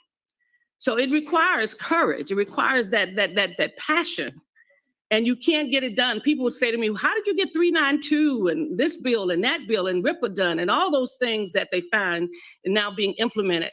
I said, it's because I had a staff that believed in what I did. Young people who took the fire.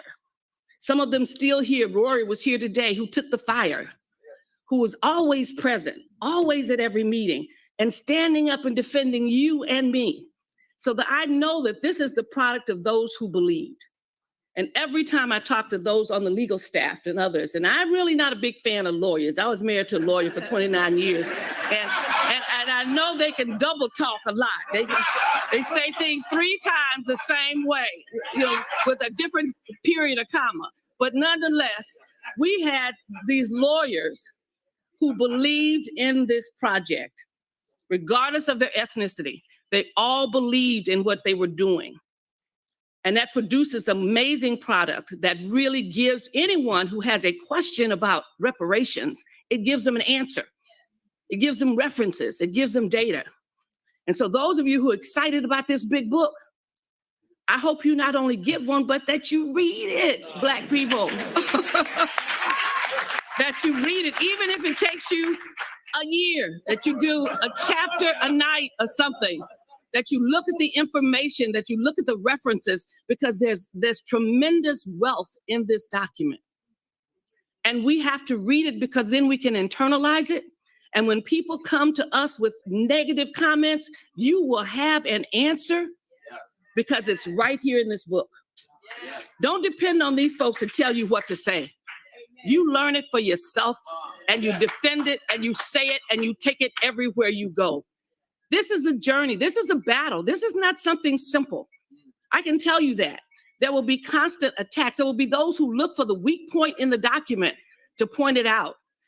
You're going to become the advocate for this now that you've been here. You're going to become the new scholar, the person who has the information that can spread it to your organizations, your social places, all those things, because there are already people who attack what we're doing. And they have done that. And that's why I'm so pleased with the document itself, because it answers every question. It leaves no one to wonder why we need to have reparations. It leaves no one to wonder, is it the thing that America does? Yes, it is. It gives no one to wonder, was there harm done? It is evident. It is here. And we all not only can not just talk about ourselves, but we can see the data and the information that's here, that it's not just one story, but it's the legacy and the history of how this nation has treated us. It is imperative that we do that. So often we miss the fact, and I sometimes do when I think about it, that the impact of slavery on my life is the taking of my identity and my heritage. Sometimes we forget that. And we think we can find it somewhere else, those who have not traveled. But since I have been to the continent, I don't know, 20, 30 times, probably about 30 times, to north, south, east, west, and the central portions of Africa, I've been there. And I've been there as a scholar, I've been there as a visitor, I've been there as a friend, I've been there searching for myself. And I can tell you unequivocally that I am an American. America! I am an American. That is it.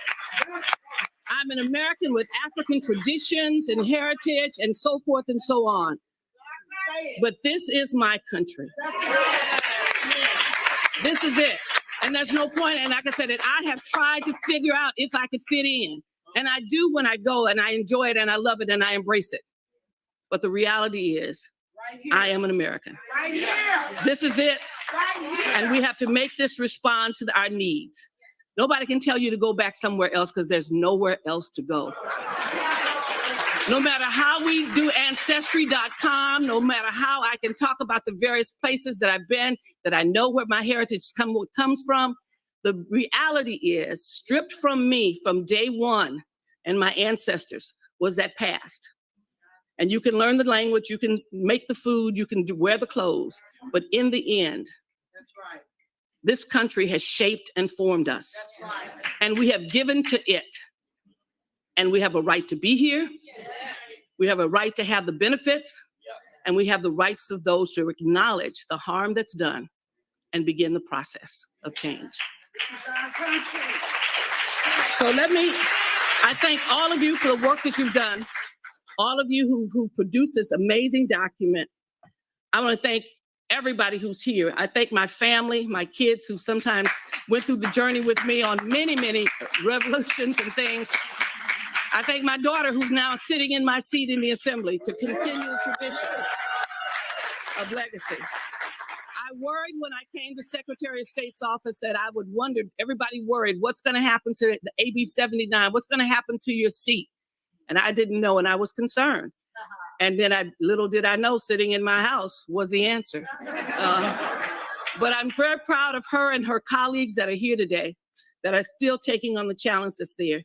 But I'm most of all thankful to my parents who are not here with us, but who gave me the best that they had. And it was not much, but was all that I needed. And I want to thank them for their love, for their perseverance, for never telling me I could not do things, but not placing limitations on me, who gave me all they had. And for those, my father often said that he would drink muddy water and sleep in a hollow log if I want to go to school. And he meant every word of that. Through every degree that I had, my father was there with me with whatever he had. And it wasn't much. But he and my 7 brothers and sisters were my foundation. I was one of the younger ones, but they believed in me to this day. And they still count on their little sister to do great things. And so I really thank them for their vision in me. But the driving force obviously was always my father. Because my father believed that he was treated wrong because he didn't have an education, because he didn't have a chance, because he didn't have a voice. but he made sure that I had one. And he said every day of his life, that life would be better for his children. And I sometimes become concerned when I can't say that for my children and my grandchildren. So all of our commitment is not just to ourselves, but with the resolution that what a man with a less than a 6th grade education said every day of his life. He knew for certainty that life would be better for his children. And we must make that commitment also. So thanks so much to the task force. Thanks to those who worked so hard on it. This has been a labor of love. We know that this sets our future forward, and we will continue to move forward. Thank you so very much.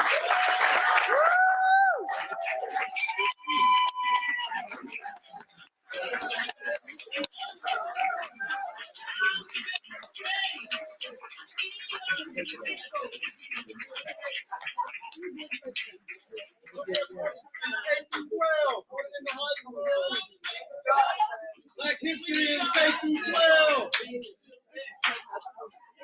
It's time to make a change. We are his people. We can do it. It's time to make a change. We are his people. We can do it. Thank you. So now we will hear from California Legislative Black Caucus members, namely Assembly members Tina McKinnon, members Isaac Bryan, members Bonta, and members Akila Weber, and member Corey Jackson.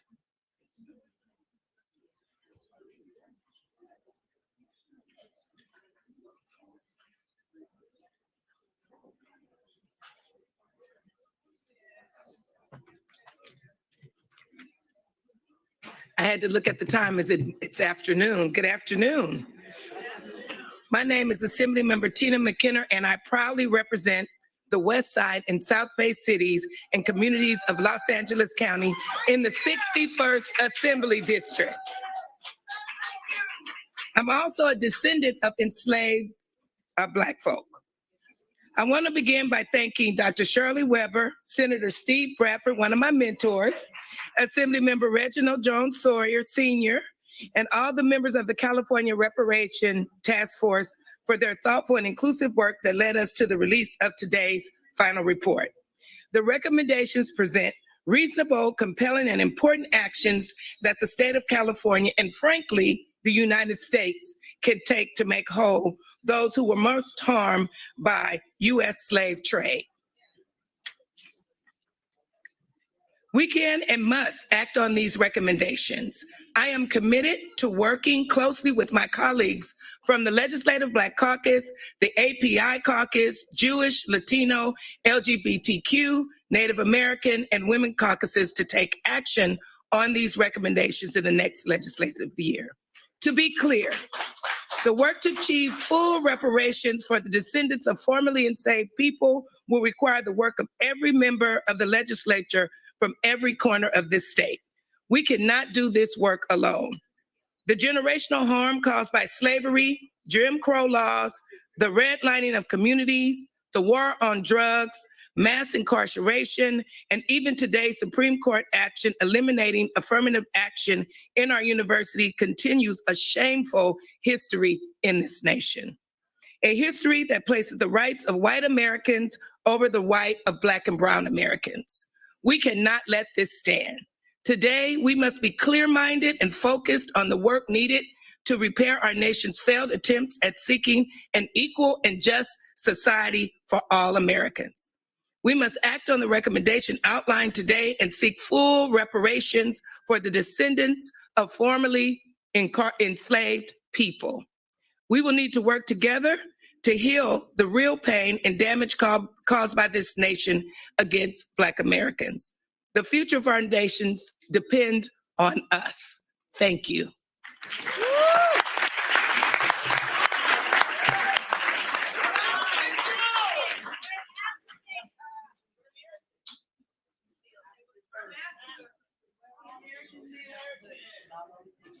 Yeah, please. Good afternoon. Good afternoon. All right, thank you.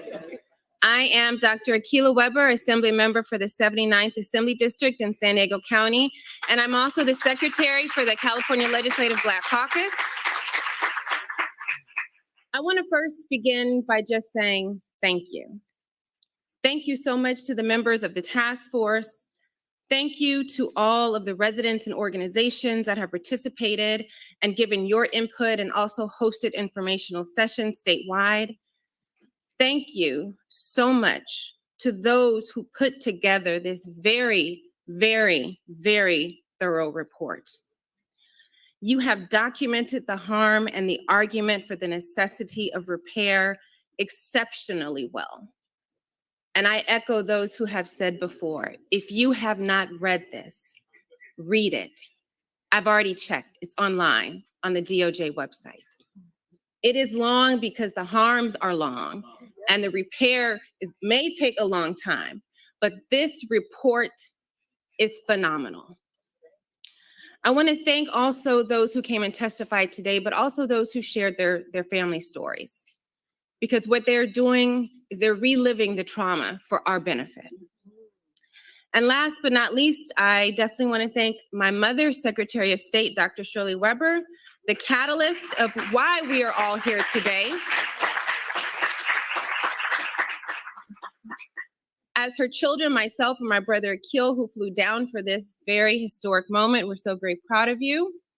And we in the legislature look forward to continuing to work with you to make sure that we are able to do all of the recommendations from the task force.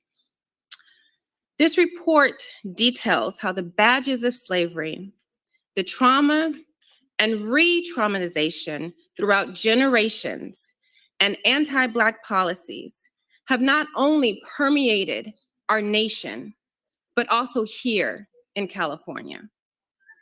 Too often when we think about the harms of slavery, we think about the South only.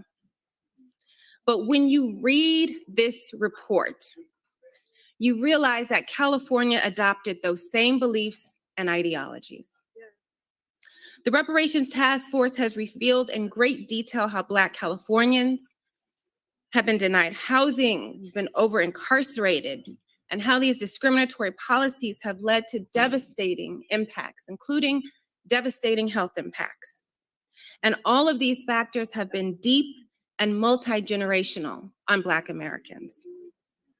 As a physician and the founder of the Assembly for the Select Committee on Determinants of Health, I especially appreciated the lens on race-related stress has affected the health of Black people in their communities. The report does well in clearly delineating the racial, psychological, and physical trauma that Black people have endured and continue to endure, coupled with the disparities in healthcare and access of affordability of treatment. The emphasis on culturally competent and trauma-informed mental health care is also foundational and cannot be ignored. You know, I just read an article this week which really drove home this part that in a district in my neighborhood with a high concentration of Black residents, they are noted to die 10 years on average younger than other parts of San Diego County. So I really, really appreciate the focus on health harms because they are truly, truly linked to everything. When we talk about redlining, when we talk about environmental hazards in the neighborhoods where we live, when we talk about access to open, green spaces, someone talked about that earlier today, when we talked about the quality of education, access, and the amount of providers that we have in our public health facilities, all of these social determinants, which have been policies that have been brought out from California legislature, they have contributed for a very long time to harmful impacts on our health outcomes for our past, current, and future generations. So we must stop it at this point. The members of the COBC, some of us are here, but we are all standing to act and ready on the recommendations from the task force. And I also want to emphasize for those who may be naysayers, may not be a part of our community, that when you read the report, you will look and notice that many of the recommendations will not only repair the wrongs committed to the descendants of slavery, but will improve the lives of all who reside within this great state of California. And so it is actually past time to correct these wrongs. And I'm looking forward with my legislative colleagues to continue in these discussions and putting forth bills based on the recommendations of this committee. And please don't forget that we will need you. We will need you to make sure that you are reaching out to your organizations to support this. We will need you to make sure that you are reaching out to your representatives to make sure that they support and vote for these policies on the floor. We will need to make sure that you continue to engage with the governor and his staff so that he understands that once we get these bills off of the Assembly and Senate floor and onto his desk, that he must sign them. So once again, thank you all.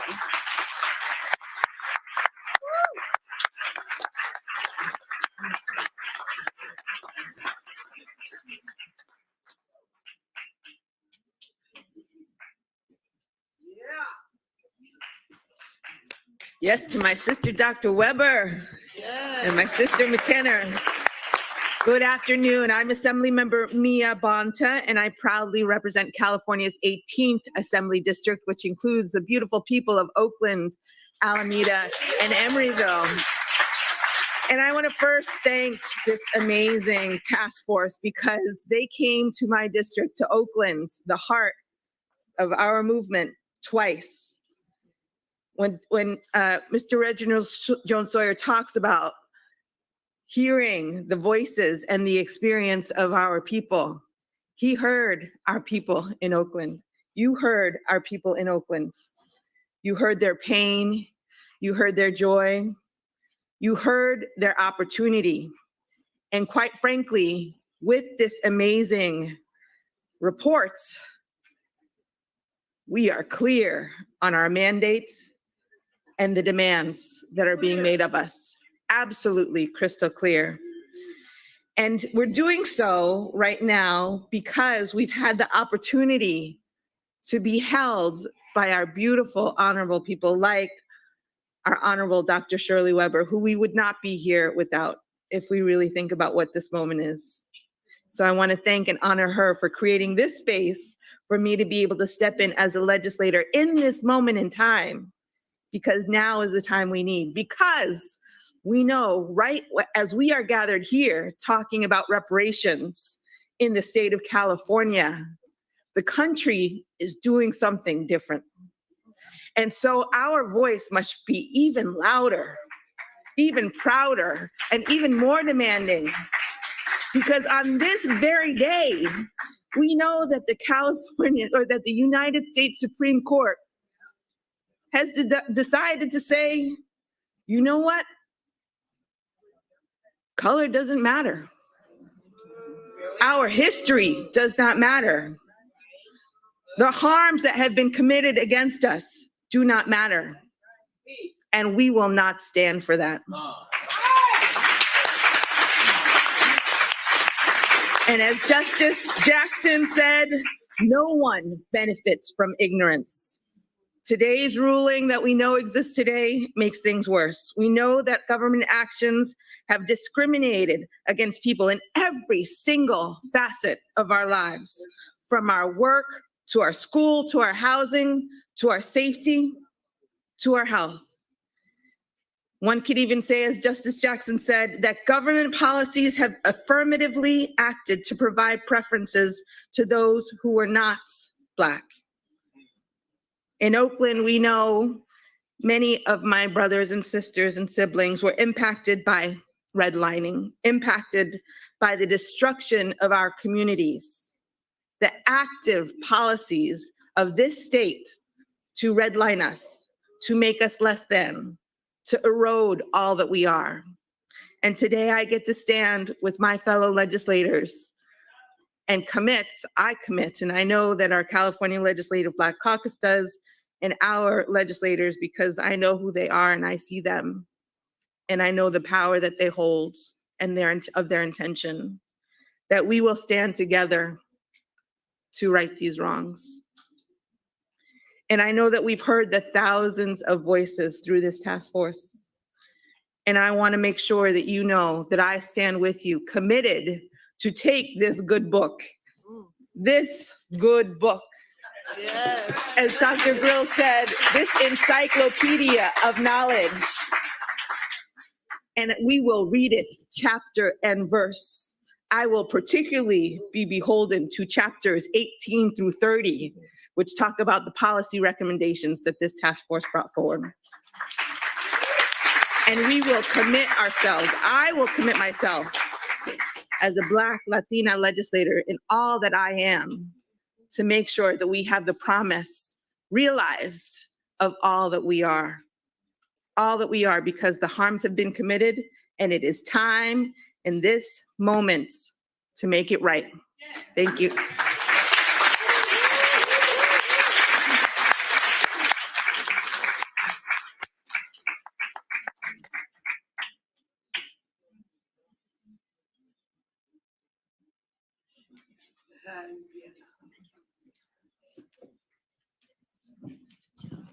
What's happening, family?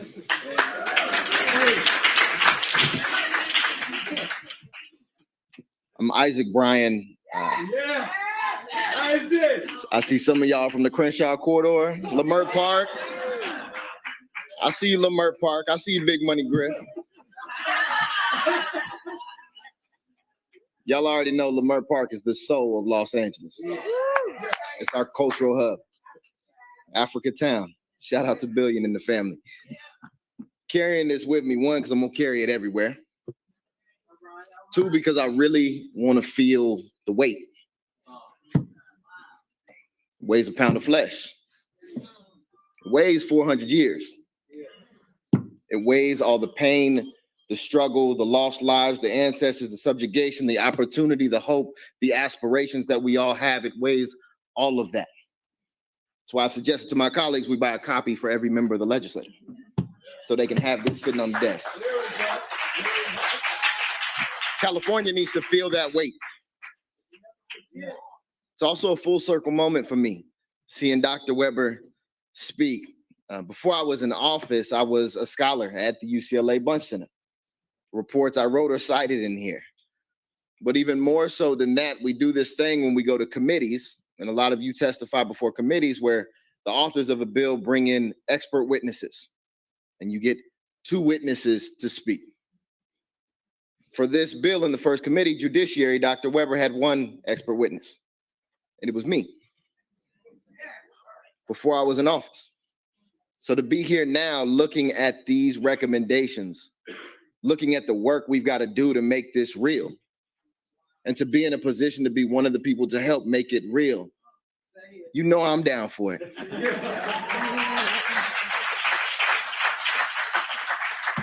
We're the largest Juneteenth festival probably in the country in Lamert Park. And I was asked what I thought about it. And what I would tell people is we're celebrating our freedom, but we're not all free yet. We're not free until the harms have been compensated for. We're not free until 90,000 people are not incarcerated in our state prisons. We're not free when 75,000 people live on the streets in LA County and they look like us.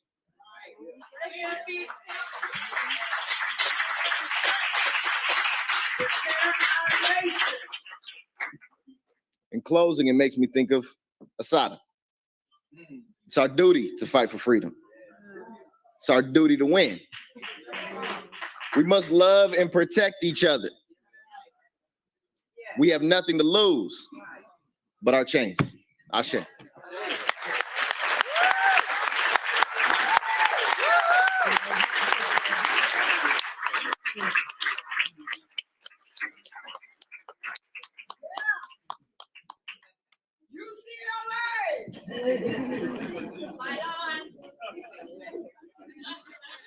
Greetings, everyone. My name is Dr. Corey Jackson.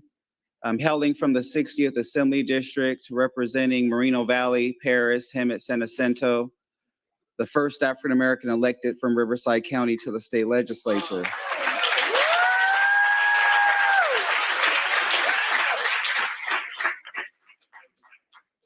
And I just want to thank the task force and all of you for turning this auditorium into a sacred space. And we thank our Creator for having the wisdom of our ancestors with us today. And we ask that they join us in yet another journey as we turn this sacred document into reality. As I went on my own journey to find out who I was, I made it my own goal to learn about the history by talking with my grandparents before dementia began to set in. And I asked her about her time. I'm a first-generation Californian. My mother from Texas, my father from Mississippi. And when I asked my grandmother from Mississippi, I asked her to tell me about her family lineage. As I'm trying to go on Ancestry.com and pay my $10 a month to try to chart my family tree. And she talked about her father, Willie Rue, who actually was born in slavery. He was a father of over 20 children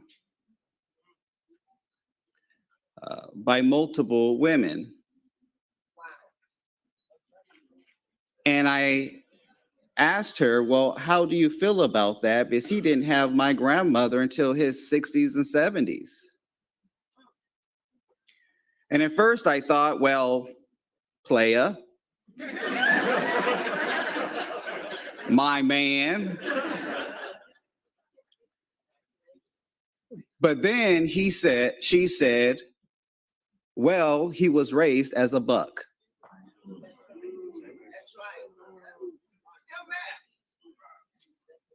And it was his responsibility to produce as many slaves for the master as possible. And I always wondered why we didn't have the traditions of family getting together during the holidays. I always wondered why we didn't celebrate birthdays. It's not uncommon to forget each other's birthdays. Why did I not have that in my family that so many have in their family? And we have yet to recover from that. And so as we go on this journey, we are all still infected. And this is not a journey for a task force to complete. It's not a journey for a Black Caucus to complete. It is a journey for us as a people to complete.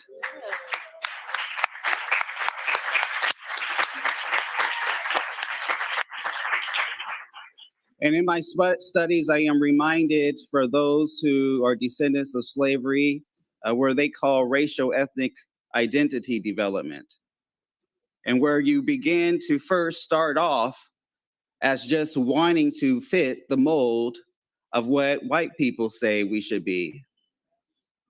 But the final stage is that of not just being proud of who you are, but understanding that there is no such thing as I when it comes to being Black. And that everything that we achieve is not because of I, but is because of what we do for the benefit of the community.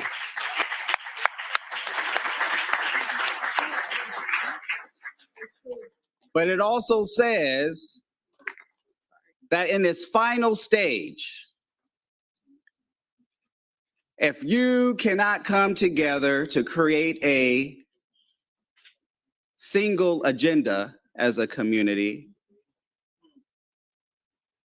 and then work together to fulfill that agenda. In other words, if you can't get along with other Black people, you may not be Black.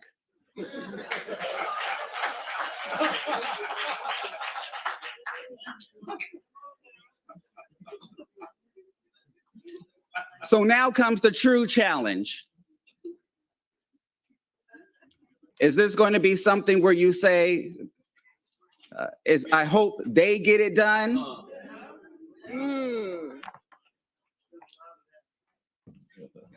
Or is it going to be something where we can also proclaim for future generations that us as a people got it done for them? Thank you very much.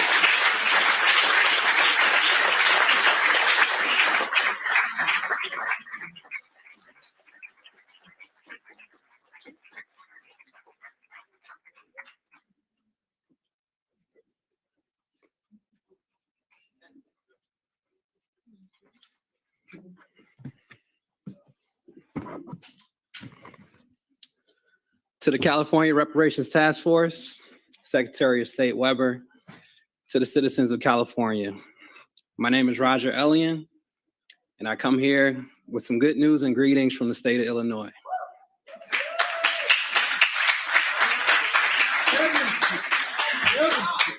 We have an equivalent body sanctioned by the state called the African Descent Citizens Reparations Commission, where we too struggle and wrestle with how to repair for the impact of slavery, segregation, and institutionalized racism on African-American descendants of slavery in our state.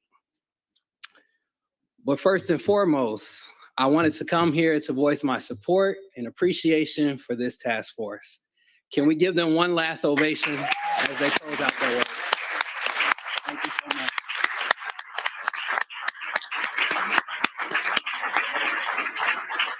Thank you so much.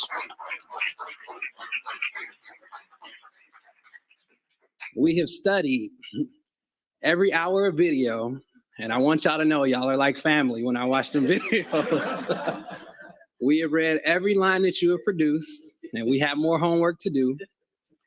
And we have already started to carefully leverage the methodologies that you all have put in place.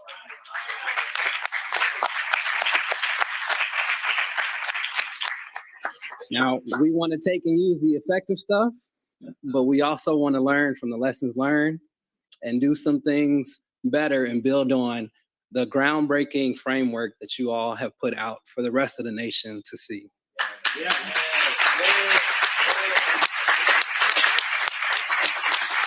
So we are committed in elevating both of our states' pursuit of justice and parity that California has trailblazed the way for with this historic work and this defining moment in our country's history. It is our hope that the work that you started here, that we're continuing in Illinois, will inspire others to pick up the torch for years to come.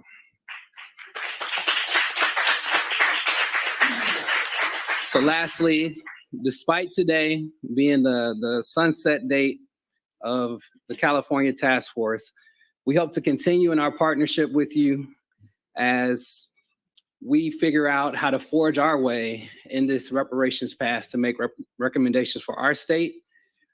We look forward to partnering with not only the task members, but also the citizens and the legislators who have made this day possible.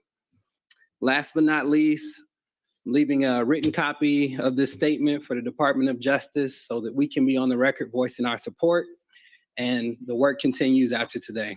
Thank you very much.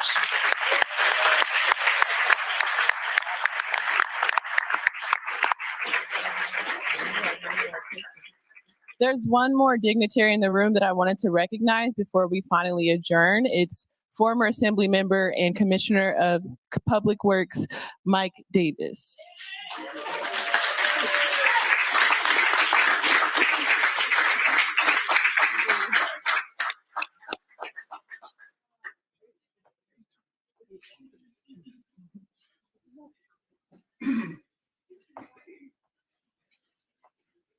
Good afternoon, ladies and gentlemen. It's an honor and privilege to be here today.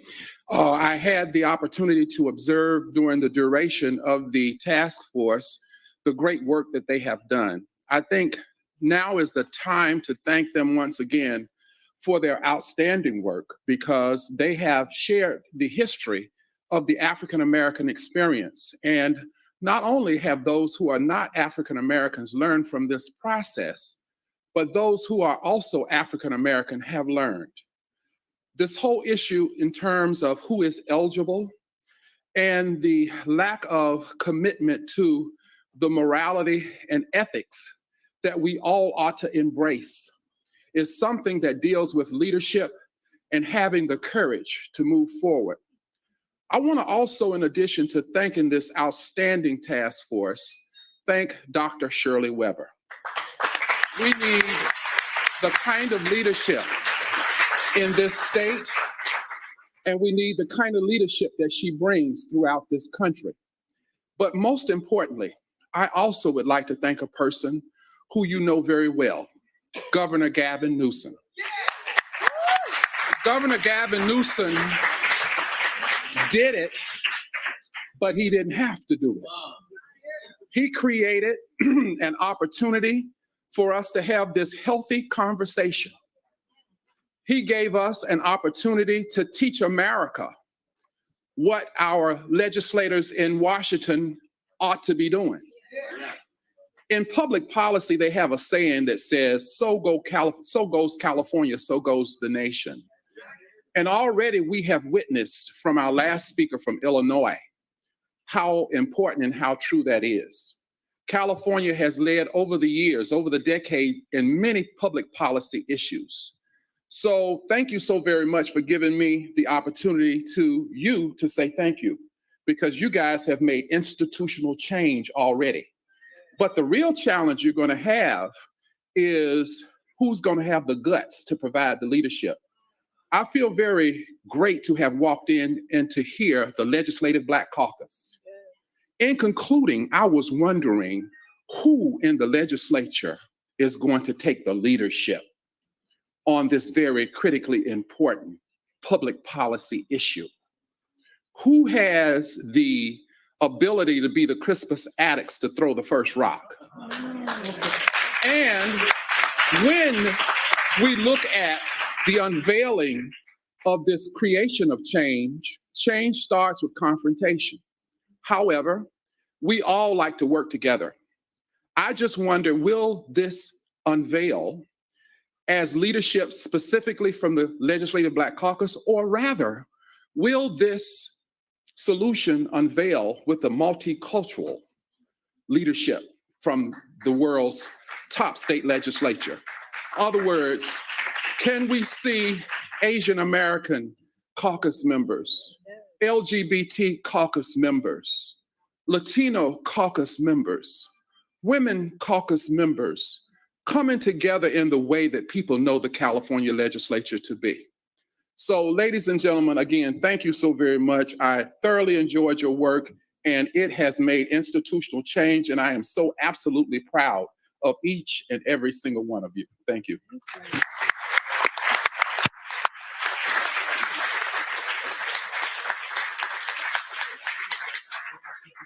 I'll give one more acknowledgement. Commissioner, they want to speak? Oh, no. Oh, thank you, Commissioner Davis. I also know Commissioner Davis is president of the New Frontier Democratic Club, which is the largest and oldest African-American Democratic club in the state of California.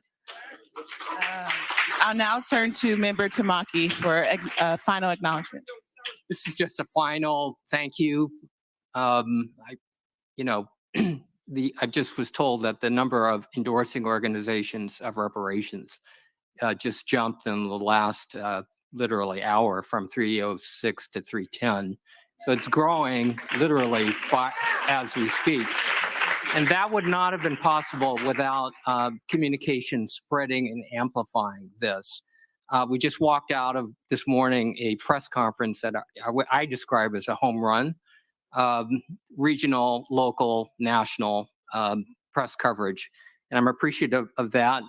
The communications team has set up speaking opportunities for us, public education events, and specifically, I've been working with them to reach out to populations that are not African American, which accounts, I think, for this really this growth in the endorsements. And if you look at that list, many, many diverse organizations.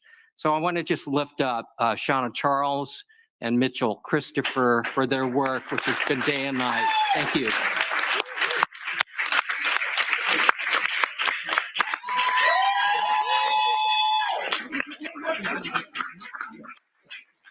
Are there any other final remarks from task force members?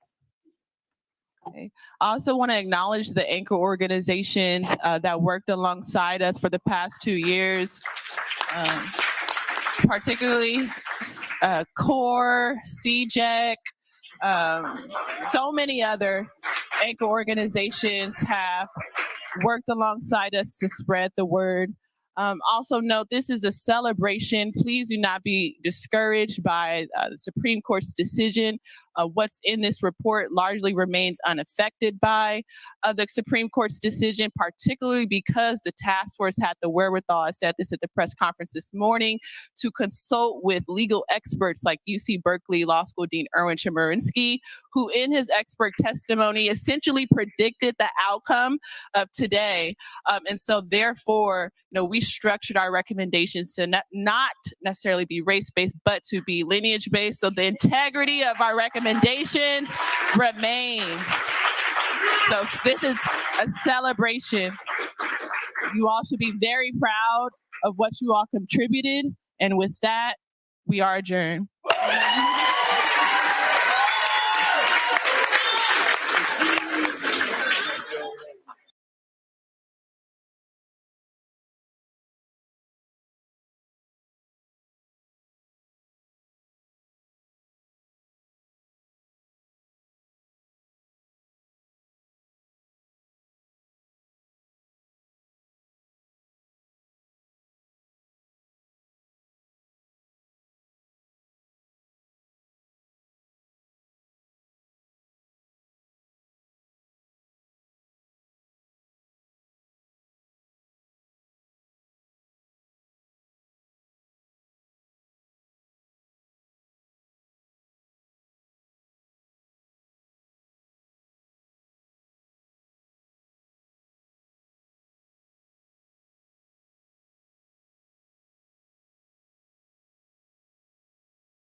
The way it currently stands, forced labor, slavery takes precedence over rehabilitation and public safety. Oh, by the way, while the Biden administration gives reparations to everyone but free people, look at the billions he has run over to Ukraine. We don't have black grocery stores because if you think about it now, just to get in that supply chain, it's almost unheard of. They don't want the truth to get out. Okay? I don't want to know what my family did or what all these people did and all this stuff like that. Okay? You read that 500-page report. There's this thing called white superiority and black inferiority. That mindset allows all of the behaviors that we've seen across generations, allows for the construction of these policies and practices and systems and structures that continue to oppress us. This is not a handout. This is a debt that is owed. You know, Allensworth was like the internet of his time in 1904, 1905. The total black population in California is about 2.6 million. And then of that, the descendants compose about 2.2 million of that. So California, with a multi-billion-dollar surplus, can absolutely afford to satisfy the international terms for reparations, beginning with compensation. Any financial obstacle that exists that impedes the success of increasing financial prosperity needs to be dealt with and eliminated. No matter where we've been, no matter what part of this fight we've been harmed, and we've had harm done to us specifically. When I got to Los Angeles, this was some of the worst segregation I'd ever seen. And remember, I'm telling you, I'm from Mississippi. Because as you can see, I'm giving you broken history right now, you know? But I had to give it to you guys today. I said, no, I got to show them this because it's so precious and nobody really knows about it. Black people don't have that kind of luxury. Our historically Black communities have been redistricted multiple times. Now listen, if you can't handle the TR roof, don't tune in.